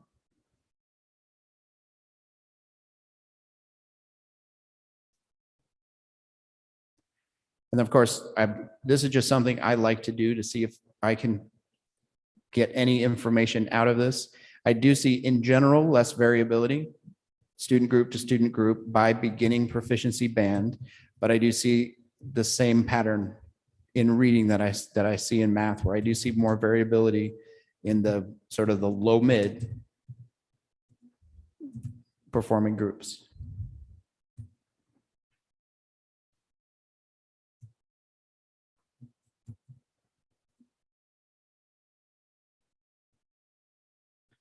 I mean, I think the good news here, even though I think there's some additional variability that we would like to change that gap if we could in the middle, but to Kim's point earlier, I mean, I think if we look at it on the flip side to say, we can see clearly that the intervention program that we currently have is working because there's less variability on that lower side. So granted, we wish we could have unlimited resources and money to spread that across everything. So if we can figure out how to allocate resources properly to do that, it seems like what we are doing is working at that level. If we could just somehow replicate that is kind of what I'm seeing. Does that make sense to you? Yeah, oh, definitely.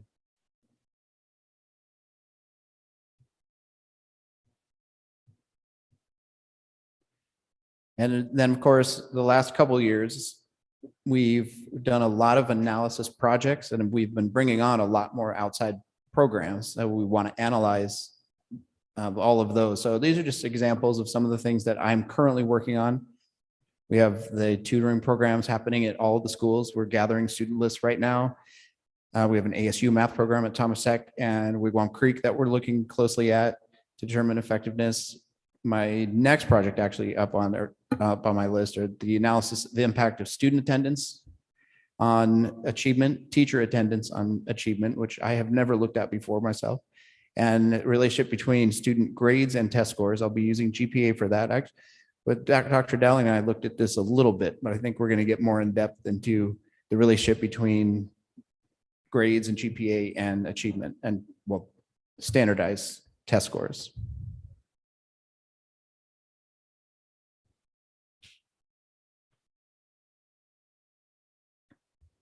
I look forward to receiving that information on those analysis. Those sound very interesting.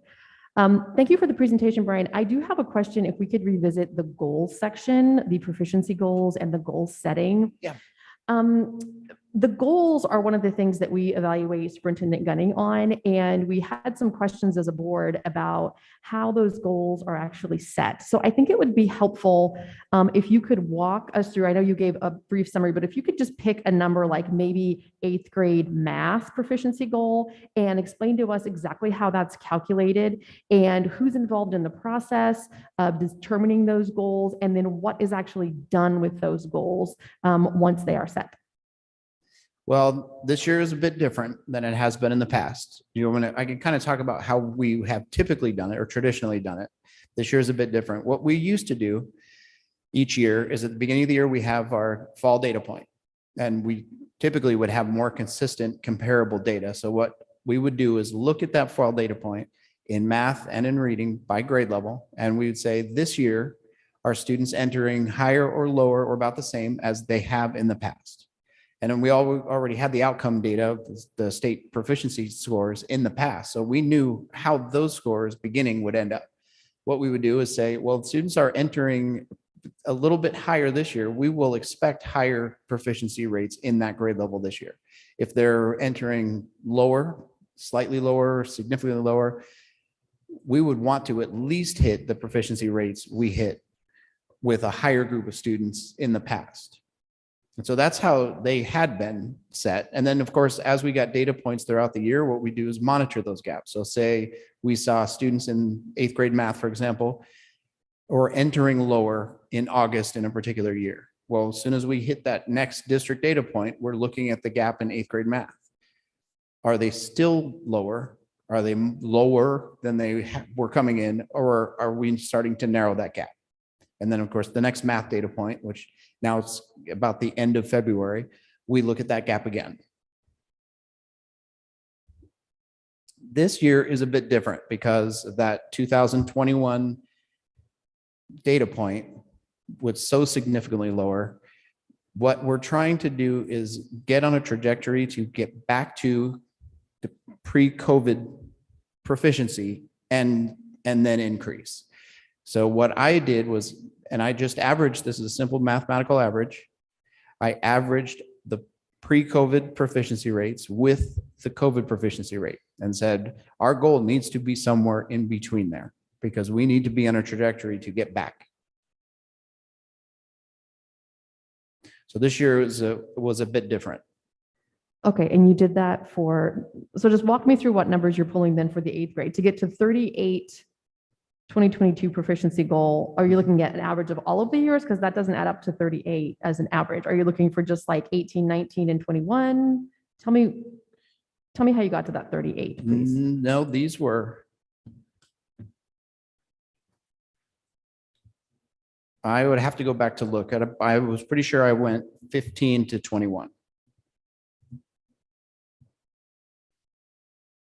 What do you mean when you say that you went 15 to 21? Oh, the year, sorry, 2015 to 2021, but I would have to go back and look at that spreadsheet. No, I understand that you mean the years, but you're saying you're averaging the scores from 15 to 21? Yeah. Across, okay.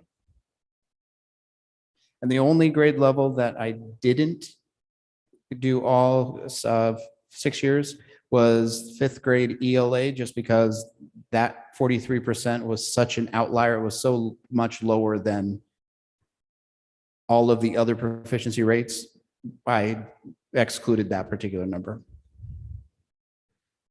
Okay. So I have a question about that. I think in a normal year, that would make sense. But in this year, when we have so many different programs and unique interventions and sort of different staffing models, and we're going to be doing a new curriculum next year, I mean, it seems like there's a lot of variables there. So how accurate do you think the goal for this year is going to be by just averaging previous years, when the intervention we're doing this year should be significantly different than what we did 15 through 19? Is that an accurate statement? Well, I mean, I know that over the last couple of years, we've implemented a lot of things, a lot of different things. You're right, there's a lot of variables, and I couldn't predict what the impacts will be of all of those different things. What we're trying to do is analyze them as the year goes on. But I don't know that with all the things that are in place, that these goals would be too low, too high, right on. We'd have to get through this year to see. The reason I mathematically did it this way is because no matter what happens, we've got to be on an upward trajectory toward pre-COVID achievement and then beyond. Mhm. And so my logic was, well, what was the pre-COVID achievement? What did we see last year?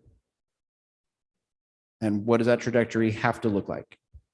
So now what we need to do is make sure that all of these new things that we're putting into place and everything we're doing is getting us to these marks and higher.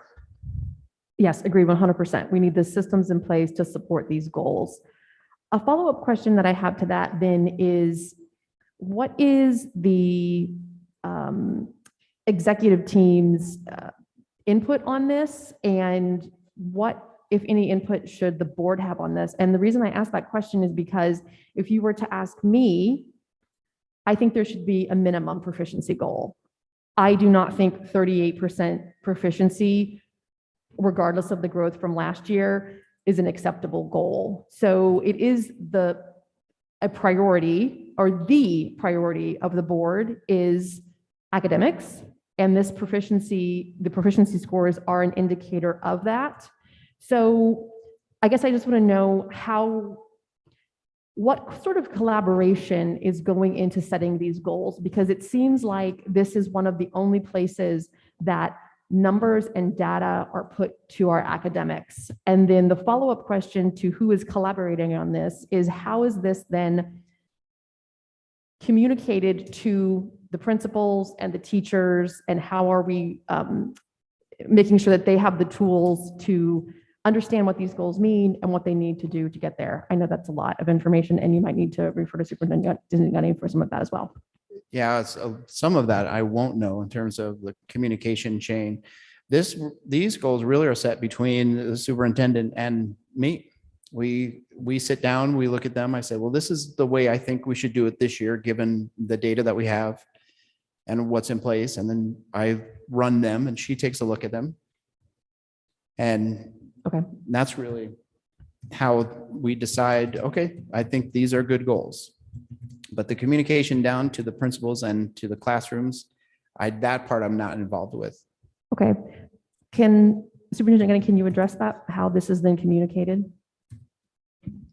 So then from that perspective, not necessarily do we communicate the overall district goals, but Brian meets in a typical year with every principal and looks at their own particular goals on their campus of setting the structure, looking at bands of students and their movement or movement to the better, or if they fell back and how they can attack those individual groups of kids, and then make very specific goals within those grade levels for those individual children, but not necessarily from like the district level, but like down into their level of how they can make a direct impact. Okay, I'm just trying to increase my understanding of how, I mean, it's great for us to set a goal, but I'm trying to understand how that then translates to the teachers in the classroom that are actually teaching these topics. Is there anything else that you'd like to add to that process? Or, so then the principals then are going to each teacher and saying, you know, this is your proficiency goal, or do they talk about proficiency goals? Maybe they don't. Maybe that's not something that's talked about at the classroom level. Well, do you mind? Go ahead, Chuck. The district proficiency goals, no, I'm not involved with talking to them about that, but in a typical year, what I do is sit down with every principal, and then usually they either have their leadership team or instructional coach, and we look at the school's data, and every school sets their own goals. And then do those goals roll up into this goal, or do we really keep those separate? No, actually, and that's a very good point. They haven't aligned in that way. We kind of set them separately. We set them in the same way, district and schools, but they're separately. So school goal will be based on school data, and it'll differ individually, school by school, grade level by grade level. Okay, I guess I would just be curious to see if each school's goals add up to the district goal, because that would need to happen, right? In order for us to reach the district goal. And it may be even higher. I don't know. I don't know what those numbers look like. I just think that kind of makes sense to me as being part of the process. But okay, any other board members have questions on the goal setting? Say, looking at these and the scores over the last few years, the 8th grade kids from last year, they're gone. They're in Olive Free, wherever they've gone to. If you look at, if you go back to the 2019 6th graders, those are the 8th graders this year. And their proficiency levels all the way across were in the 60% range or higher in some cases.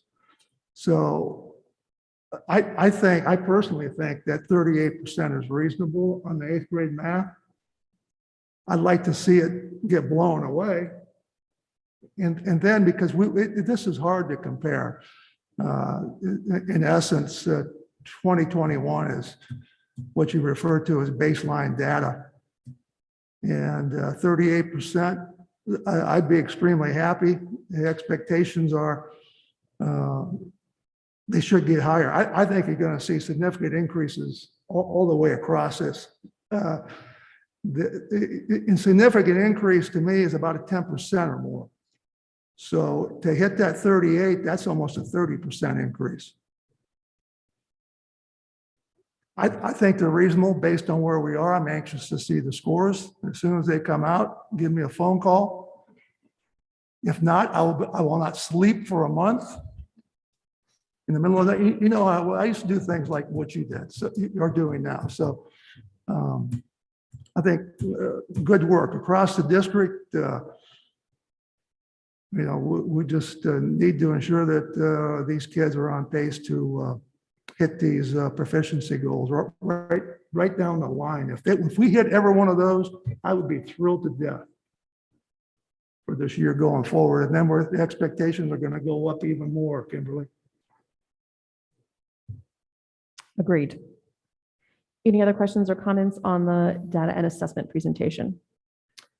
Just one last comment. I think I'm interested sort of in what you're saying about the laddering up of the school goes to the district goals.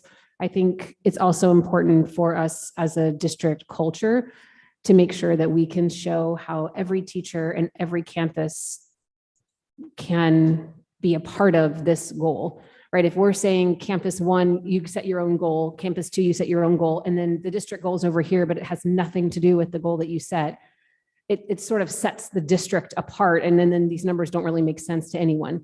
And so I think just from a culture perspective, I think maybe we could maybe do a little better job of, I know the principals are doing a great job of sort of rallying the teachers and giving them their individual goals, and you're helping them with the areas they need to increase. And I think all of that should be happening. I just like to see a little bit more synergy between the individual schools and the district so that we can get that same synergy coming upwards to the district goals, and sort of allowing our community to understand how the district and school goals sort of align with each other. So just for future.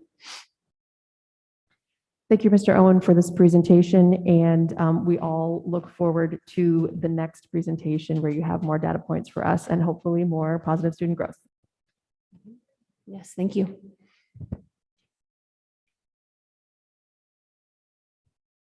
Our next item tonight is item 1D, which is the superintendent goals update portion for the district services survey results, which will be presented by Superintendent Gunning.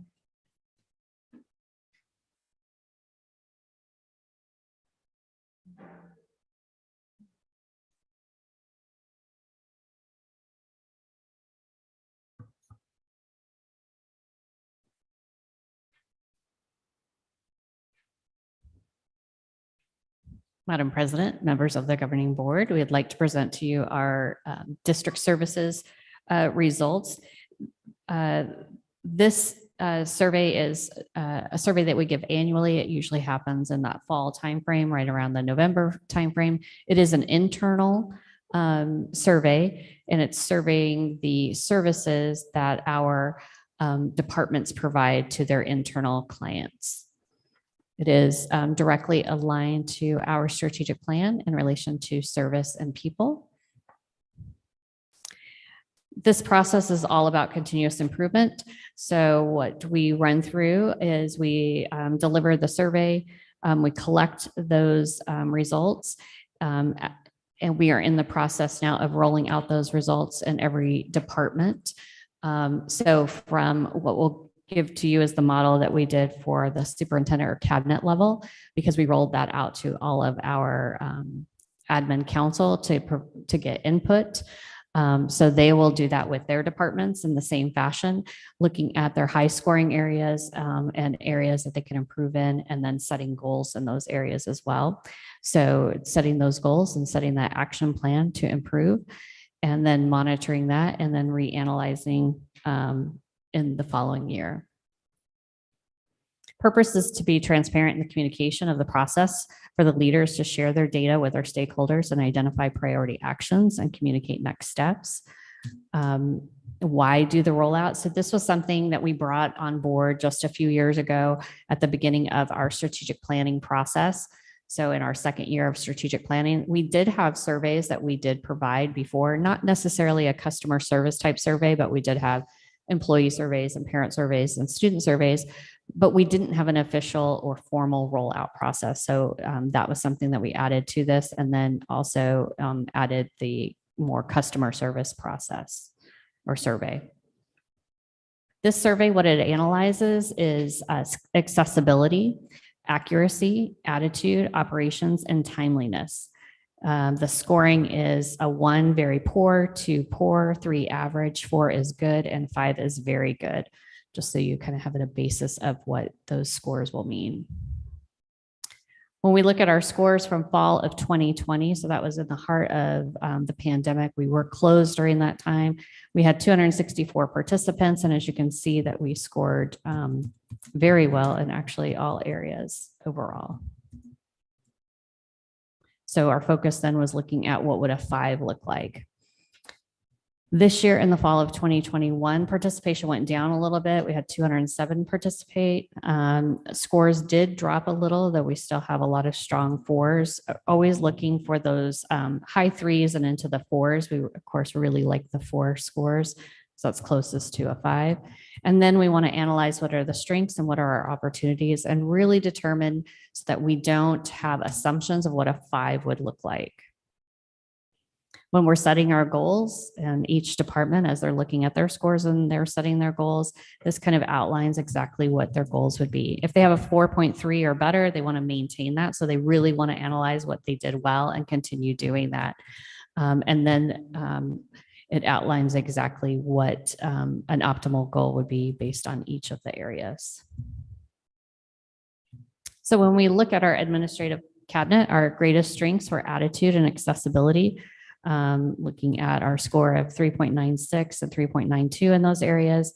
And then we also, another component of looking at that is what percentages of the response were in the top box, meaning the very good category. So 50% of the people who responded responded in that top box category. Greatest opportunities for us or timeliness. Delivering when promised and operation day-to-day run efficiently. So the strength that we shared out with our admin cabinet, looking at attitude, and we wanted to know what does a 5 look like and what are things that they want us to keep doing. A lot of some examples that came through was providing that safe place for honest feedback, having that calm presence, modeling resiliency, flexibility, grace, and patience. Those are some of the things that they wanted to have continue on. Timeliness, that was an area for opportunity. So we wanted to look at what are some tangible things that we could work on to help and improve in timeliness. It's interesting when you're looking at that hits some really good conversations, because as they started, it was more non-tangible things. So they wanted, it took them a little bit of time to really come around with like, what could you do differently? Very specific things to target. And making sure that we're communicating in regards to timeliness. So there are things a lot of times that we're working on, but we might not have communicated that we're working on it. And so then they might think, oh, they just dropped it or they didn't do it. So making sure that we're constantly keeping track of what information comes in and letting them know, oh, we're still working on that, or that's going to take 3 to 5 days, give us a little bit of time, or what the process is, what we need to go through in researching it.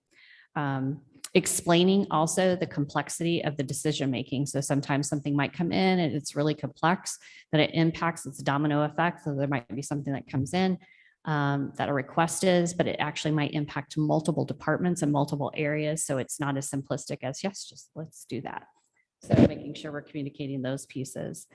And then also just making sure that it's clear of what our priorities are. So if it's something that is a priority, it's something we can move on, or if it's something that's not a priority at this time, it's something that can be considered at a later date.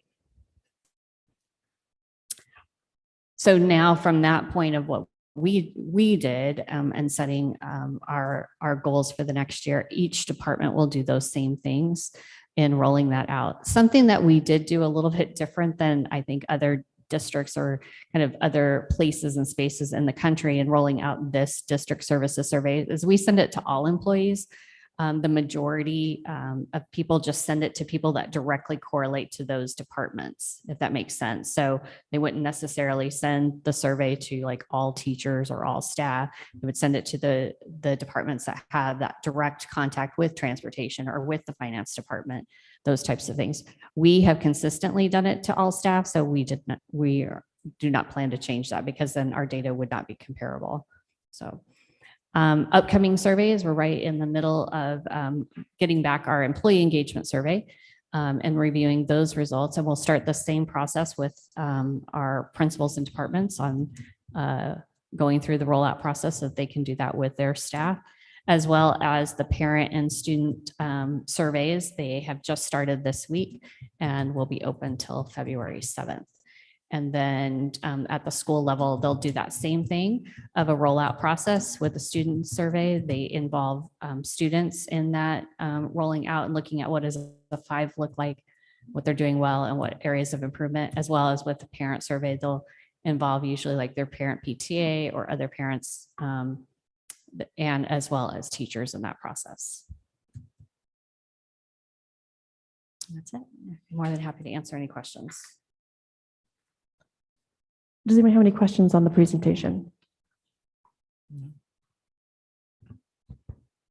I don't have any specific to these things. Thank you for explaining this. But as we're looking through the sort of entire survey, I think it's, unfortunate, but easy to see that our scores have dropped dramatically in some areas, but it's still at a significant rate in most areas. What do you make of that? I mean, obviously all of these departments are different and every reason is different, but the last year, 2 years, 3 years probably have been extremely challenging. And somehow we managed at least that first year to do really well. The second year, there were some scores that went up, some that went down, but we really maintained average. This year we saw something different. So what do you make of that? And that, how do you look at that going forward? I mean, every department is going to take this and sort of try and look within themselves to figure out what they can do better. But how do you look at this from everything saying, okay, how do I need to change sort of what's happening here? Because the trajectory is going in the wrong direction. Right. I think we have to look at all the different mitigating factors that are coming into play, and then to see like when we have these external components and pieces that come into play that may be out of our control. Like, for example, adding additional grants that we've never seen, which add more work on how do we improve the system so that we can handle change in a more timely fashion and impact that timeliness and that effectiveness and efficiency of those systems. I think would be something that we would definitely look at. I think it will be also really important. That's where I feel like the rollout process is so imperative, is really hearing from others. So like in different departments, they'll include different people that they need to know, like what does a 5 look like? So for example, like office managers would be a group that in the warehouse arena that they're going to invite some office managers to get that, because what you don't want to do is assume, because you can assume what you think might be the change or might be the reason, but you want to get that direct impact so that you can make that impact or change. I will say, I think too, scores always look better when morale is higher in all areas. And morale has been something that we've just been really working on all year long and have seen the difference, but want to stay true to our process, want to stay true to the commitment of the time frame that we do it, and stay true to making those improvements each year.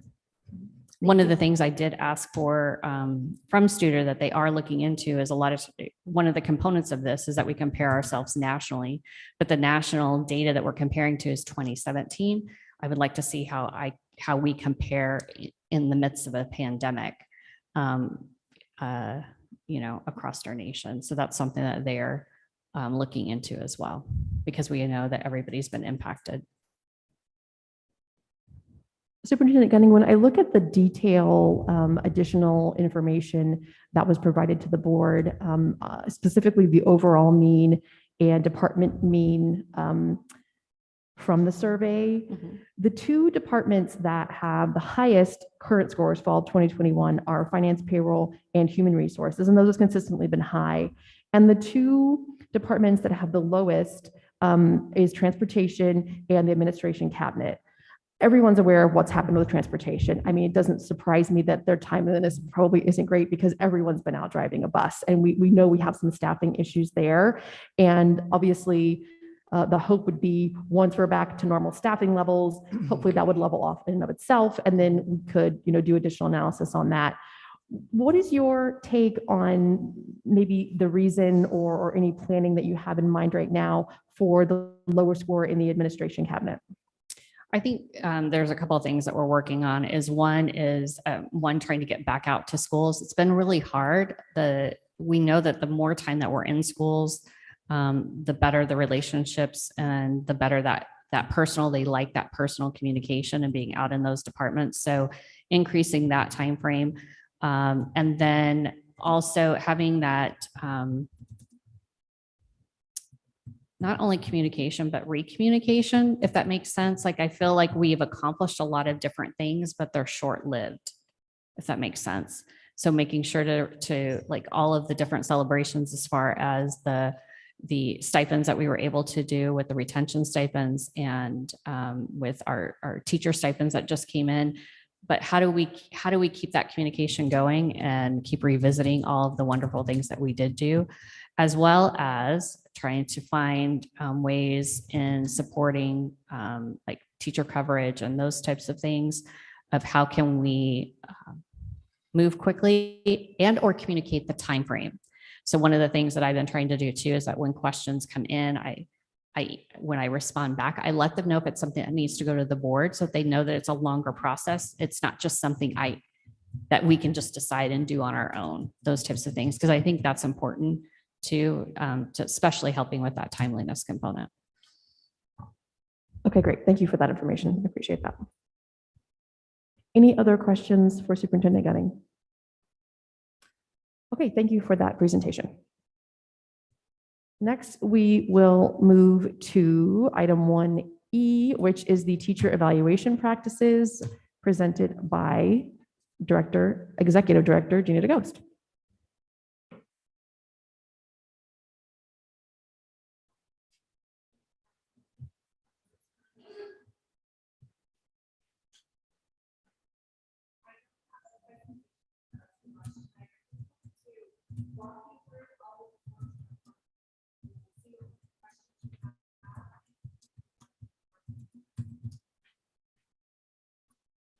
Thanks, Brad.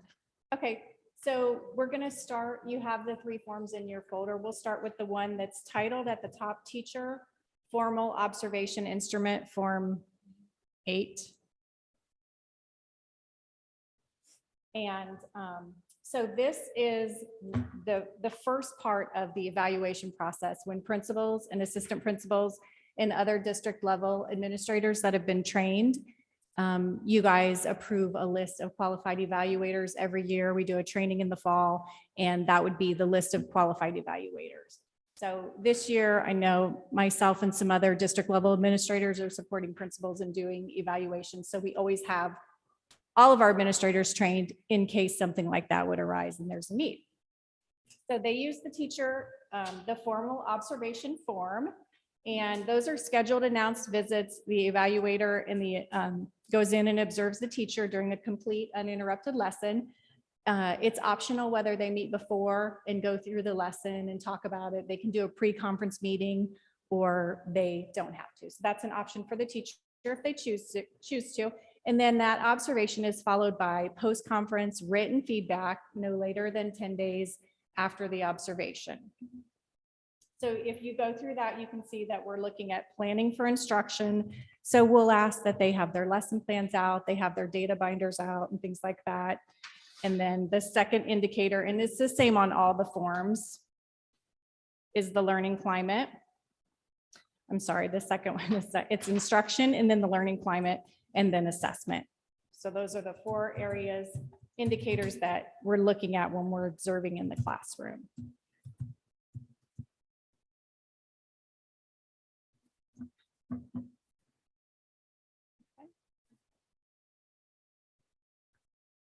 Can I ask a question on that? Sure. Why is the highly effective and effective one option rather than 2 options? We actually have been considering changing that. That's how it's been, and it's differentiated out when you get to the actual evaluation. They're highly effective and effective, but there's really no great answer for that, except that you're writing your comments in the boxes in describing what they are. And then also there's a piece that I didn't give you guys, but it's part of the career development manual that you approve every year, usually in the summertime in July, is the instructional skills inventory, which is essentially a rubric for teachers that shows types of things that you're doing in every category to fall into that category. So if you have a teacher who's developing in an area, you can give feedback, very specific feedback on what that looks like as effective or highly effective. So then how does this formal observation instrument flow into the evaluation, or maybe you're going to get to that? Sure, I'm going to get to that, but Okay. I can summarize that a little bit because we have the formal and we have the informal. And then those are what we call formative. Like Brian was saying, we're just kind of looking along the way and helping and like making corrections in. Maybe you're not developing great objectives for the class and you're not in 1.3. So we're going to work on that. So this is all formative along the way to get to the evaluation. However, if you do have an ineffective on a formal observation or on a teacher evaluation, you do, that does trigger an improvement plan for a teacher. So probationary teachers, which are our teachers that have been with us 3 years or less, have 2 formal observations at least 60 days apart. Continuing teachers have 2 60 days apart, unless the teacher and principal agree to waive the second observation, which is part of our board policy. But in order for that to be waived, teachers have to score in the top 2 categories of the observation. And that means highly effective and effective. Developing would not count.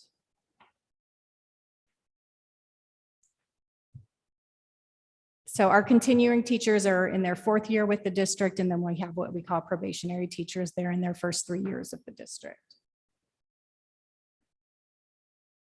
Any questions on the formal observation? So I'm sorry, not necessarily for the formal, but what you just said, if they're a continuing teacher, they could have 2 observations, they could skip the second one if they were in those top 2 categories. Is that an average of all of these, or every one of them has to be in the top category? every one of them. Every one of them. So if they Has have to be in any the that top are developing or anything like that, they would need to have that second. That's right. Okay, I understand. Thanks. Yes. Yes. And now I forgot what I was gonna say. I'm sorry, I didn't mean No, to that's okay. We were interject. thinking at the same time. It'll come back to me. Oh, I was going to give you kind of the timeline for formal observations. Principals are usually kicking into gear end of August, beginning of September to get those finished. The human resources guideline for those is to have them finished before December 1st. There are stipulations about not observing a formal observation the week before, or 2 days before. We're going to be off for a week and things like that. So formal observations typically happen during that end of first quarter, all through second quarter. And then once we come back from winter break is generally when they move into teacher informal observations. And the informal observations are done by the secondary evaluators. So those are teacher leaders chosen on the campus. They also go through the teacher evaluation training, and you also approve that list. And these are obviously, if you're looking at the title, it's the Teacher Informal Observation Instrument Form 8A. It's a little bit different. It's a lot less formal than the first one.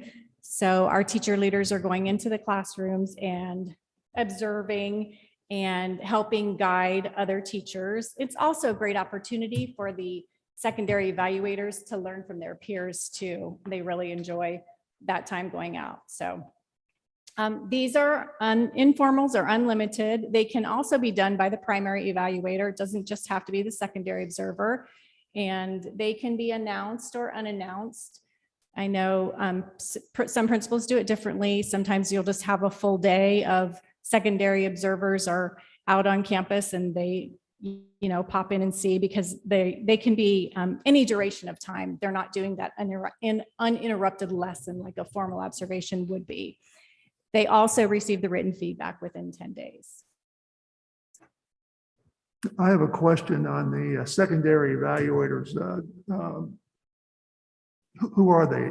Coaches, department chairs? Who? They are actually teachers, other teachers. So they're informally observing their peers. We don't have instructional coaches observing and evaluating teachers because they're in a non-evaluative status. And if we put someone on an improvement plan, they're always coaching our teachers. So it would make kind of an uncomfortable situation. So. And who does the sit down afterwards, the conference 10 days later or within 10 days? For the informals? Yes. The two teachers or the two teachers and the principal. So I used to like to sit in on mine just to kind of have those conversations with both of them, but it could be either.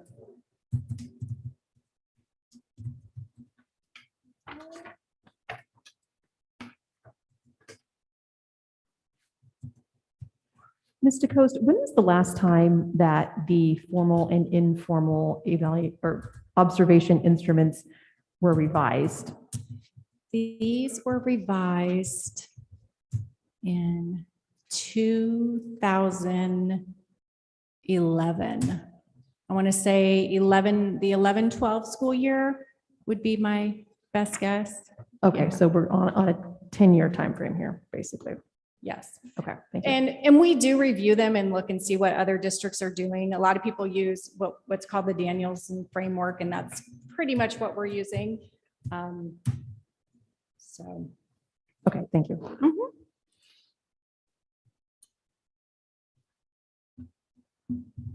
Okay, and like I already said, these two are part of the formative process that are shared with the teacher to facilitate professional growth, instructional improvement in the classroom, and all considered during the summative evaluation, which will be the last one, the teacher evaluation Form 10 or Form 9. And I apologize for the printing of this, but we don't typically print them. So we have an online system for our observations, our evaluations, our teacher leader projects, all of the career development guides. We have our own programmer from the technology department who does all of this for us. So we didn't really realize they print funny. He's going to fix that. But so this is the summative evaluation, occurs annually for each teacher. And that's what results in the performance classifications that we talked about a couple board meetings ago. Mid-year evaluations are at the discretion of the primary evaluator. The year that we implemented these, I do remember doing mid-year evaluations with all teachers. It was a lot. So.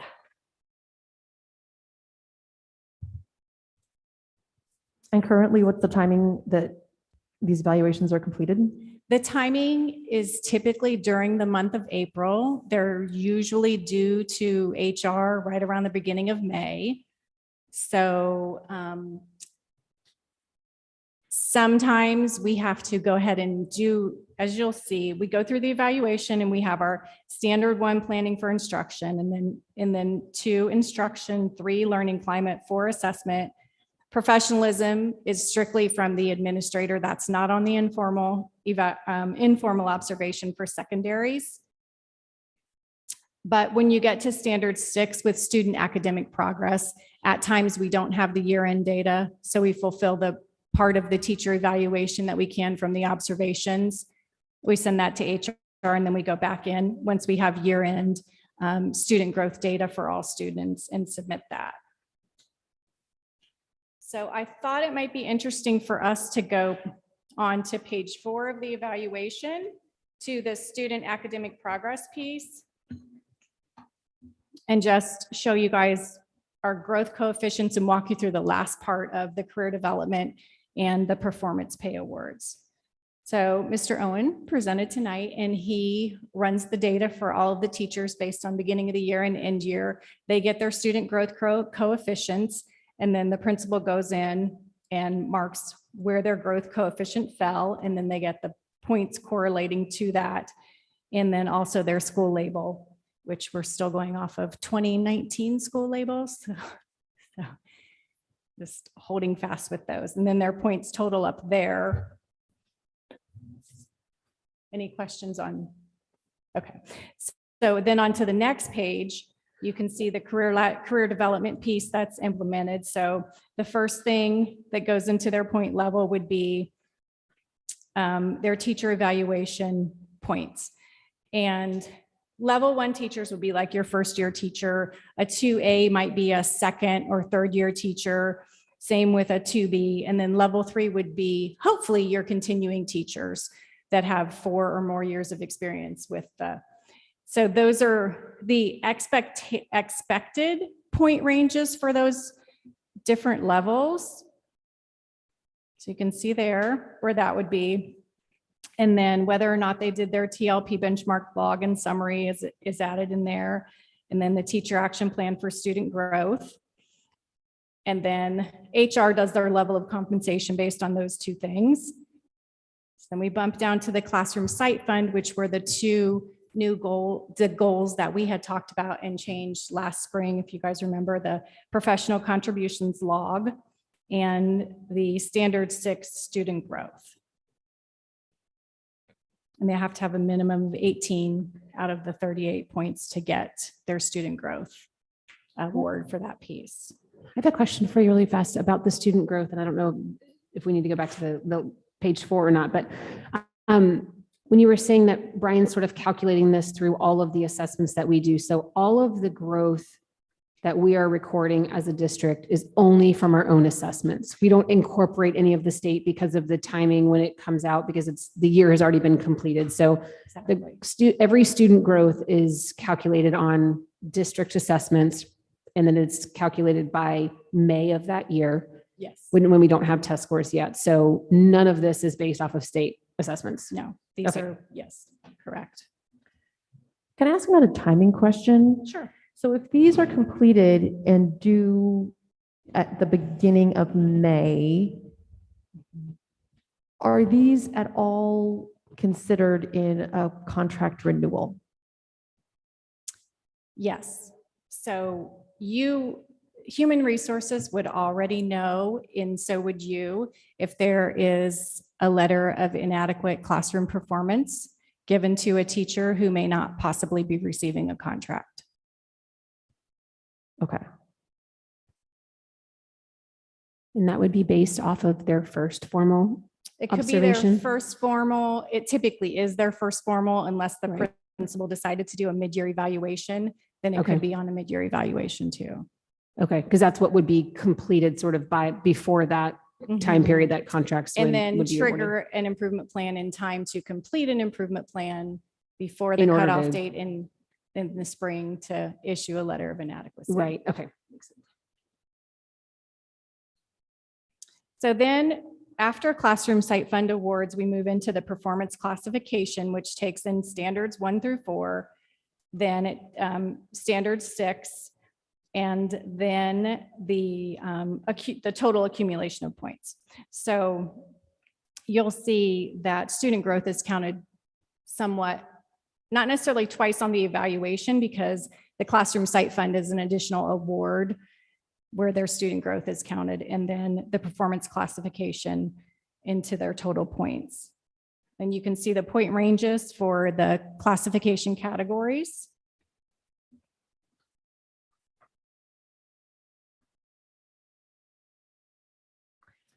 Okay, could we just back up just, Sure. I just need a high level here. So the teacher evaluation is completed by the principal. Yes. Okay, and the information to fill out standards 1 through 4 Mhm. is from the formal observation. The formal observation and the informal observations, yes. Okay, so probably an obvious question, obvious only because you know I'm going to ask this, is if we only have one way to evaluate highly effective and effective on our observations, it's making more sense to me now why we have so many teachers who are evaluated as highly effective. So I feel as though, not that we don't have great teachers, we do have great teachers, but I feel as though it is perhaps an automatic assignment of highly effective, because we have those, rather than having differentiation in those categories, Mhm. they're put into one. So again, I feel that the outcomes that we have, not only in student success, academic achievement, does not mirror the outcome that we have in our evaluation form. So I would like to see that better mirror, because one of my goals as a board member is to provide incentives for teachers to do more. And I'd like to see our performance pay and those things continue to evolve so that we can compensate even more those teachers who have those outcomes that we want to achieve. Mhm. So I'm not saying that this needs to be done tomorrow. I just find that to be, I guess, interesting and believe that would be what would connect those dots. But I'd like to hear what you think about that. Well, a couple of things. One is that Brian and I, many times over the last few years, have ran the data of the highly effective teachers based on the evaluation where effective and highly effective are separated out versus the growth coefficients. And do the growth coefficients that we're seeing, the 0.95s and like above 0.85 line up with the classification statuses of the teachers, and they do pretty much. So it's not like we have all these highly effective teachers, but a bunch of teachers that aren't making that level 3 growth coefficient. They're pretty well correlated the last time that we did it. Now, obviously we didn't do it last year.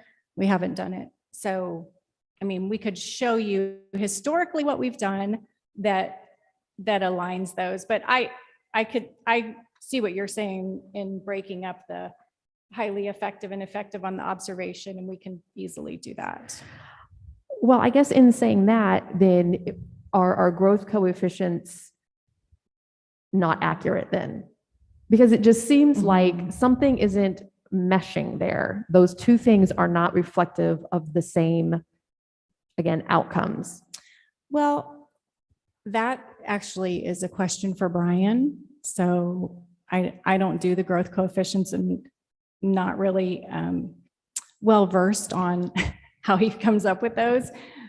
But I will say that given what we see in the classroom and with the teachers and with the growth coefficients, it lines up pretty well. And I think it's important to remember that the highly effective category is a minimum of 85 points. It doesn't mean you had every teacher has a 100%, 117 points. They don't have to be the perfect teacher to be highly effective, just pretty high up there. So there is a range within that highly effective range also. Okay, I think that would be helpful, at least to me, to say max points, you said 117, if it's 117, and then to say, 85% of that, or 85 points and higher gives you highly effective, because that's a 72%. So I think maybe that's where my disconnect is I don't feel like a 72%, if you're grading a student, that wouldn't be an A or a B. So I think maybe that's where my disconnect is. So is that accurate? The 117 is the maximum amount of points that you could receive on the evaluation? Yes. Okay. And then we're saying, or I think this says Wait, let me just- 116 maybe. 116. Okay. Okay. Yeah, 116. Okay. I think that's the piece that I was missing. What do any other board members think about that?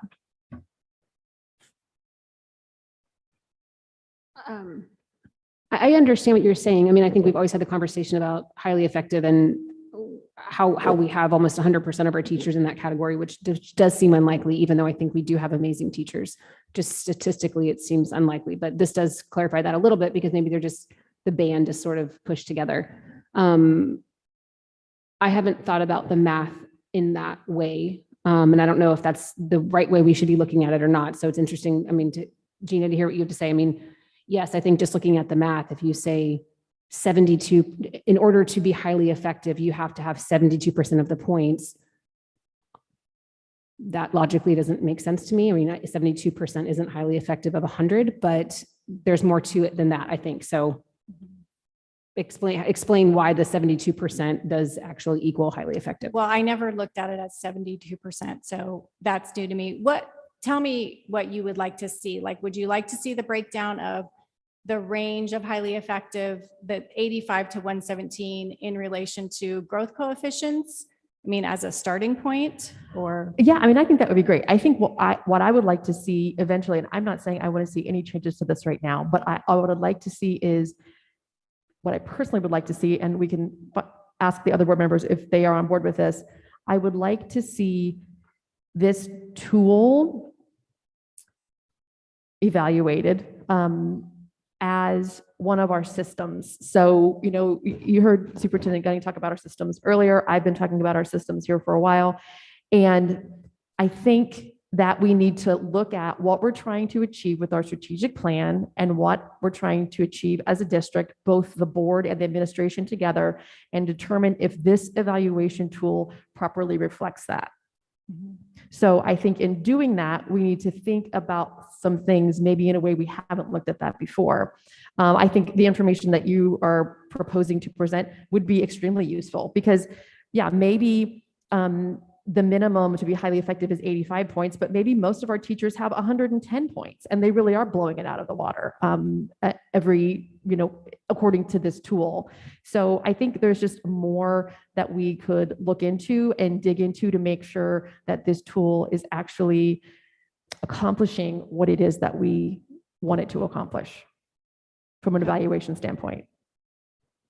Any other comments or Yeah, feedback on that? Yes, I'd like to see this evaluation looked at. And at 11 years old, it looks kind of like something I saw back in the 1990s when I was in the classroom. And also, I don't see anything in here about student engagement or the students actively engaged.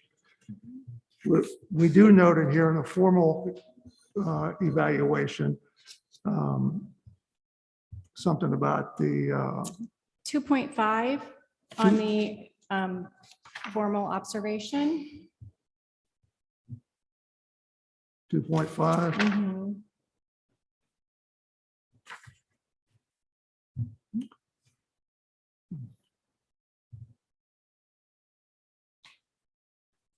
Walking around. Some of these things, without the outcomes for the lesson are clearly understood by the students. How are you going to gauge, how are you going to know that if you don't go around and talk to the students? You go around and talk to the students. Okay. Absolutely. Every that's time what- you walk in a classroom, you That's go what around I and talk want, to the that's what I wanted to students. hear, Yes. to be honest with you. Uh-huh. What are If you, if you what are you can't stop, if you learning? can't go in there and the teacher is okay with that, and doesn't get distracted, you can ask a kid, what are you doing? The majority of our teachers are very used to that. And, you know, we do it when we're on apple pie tours. I do it when I'm in schools. I've subbed at least 10 times for principals this Yeah, you year. can do it Go. very easily in the Mhm. informal one, Yeah. or just a walkthrough with a notepad. Yeah, yes. But I'd like to see this, I don't know, you can get together with a focus group. Yeah, Particularly with the teachers. You know, what does it mean to them? What would they like to see differently? Being the same instrument since 2011, it's like a teacher contract. I think there's things that need to be updated, things need to be added. Clear understanding that student achievement is of high regards in the school district, and actively engaged students clearly understood. Okay. So in the spirit of not adding more things to teachers' plates, I would like to have some grace in the time period of doing this, because number one, looking at it in depth is a time commitment for a committee. And two, any change over the course would be, you know, would take time. So I don't see this being something that we could implement a new one for next school year. This would be, to me, a process where I get a group together, we start looking at it, and then next year at this time, we're bringing changes to you as board members to approve. I agree with that. I think the feedback is going to be really important in this process, and that is going to take time. Okay, thank you. Yes. And I got a comment. I don't want to rock the boat, but the board, we're supposed to direct the superintendent how, you know, what we want her to do and what the district should be doing. And this seems like this is like a crossing a line. I agree with Dr. Dowling that it really, a metric on there should be how the teacher is performing with, you know, with academics and stuff. But I think a lot of it is really up. Why are we making an evaluation for teachers? That the responsibility is on the superintendent, and the superintendent having the responsibility should have the authority to figure out what sort of metrics for evaluating the teachers. I know there are other goals and things like that, but it seems like we're delving into micromanagement here, you know, putting a lot of energy in it. I don't understand how it's the role of the board legally. Well, this evaluation process goes into some of the compensation pieces that we're in charge of from a budget standpoint. I'm not sure, maybe Ms. Qualls or Superintendent Gunning could also say what the requirements are for the board. Are we required to approve the teacher evaluation tool? I know we're required to approve some assessment tools and things like that.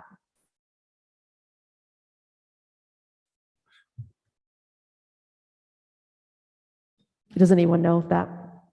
I believe you are, but I'm double checking. Okay.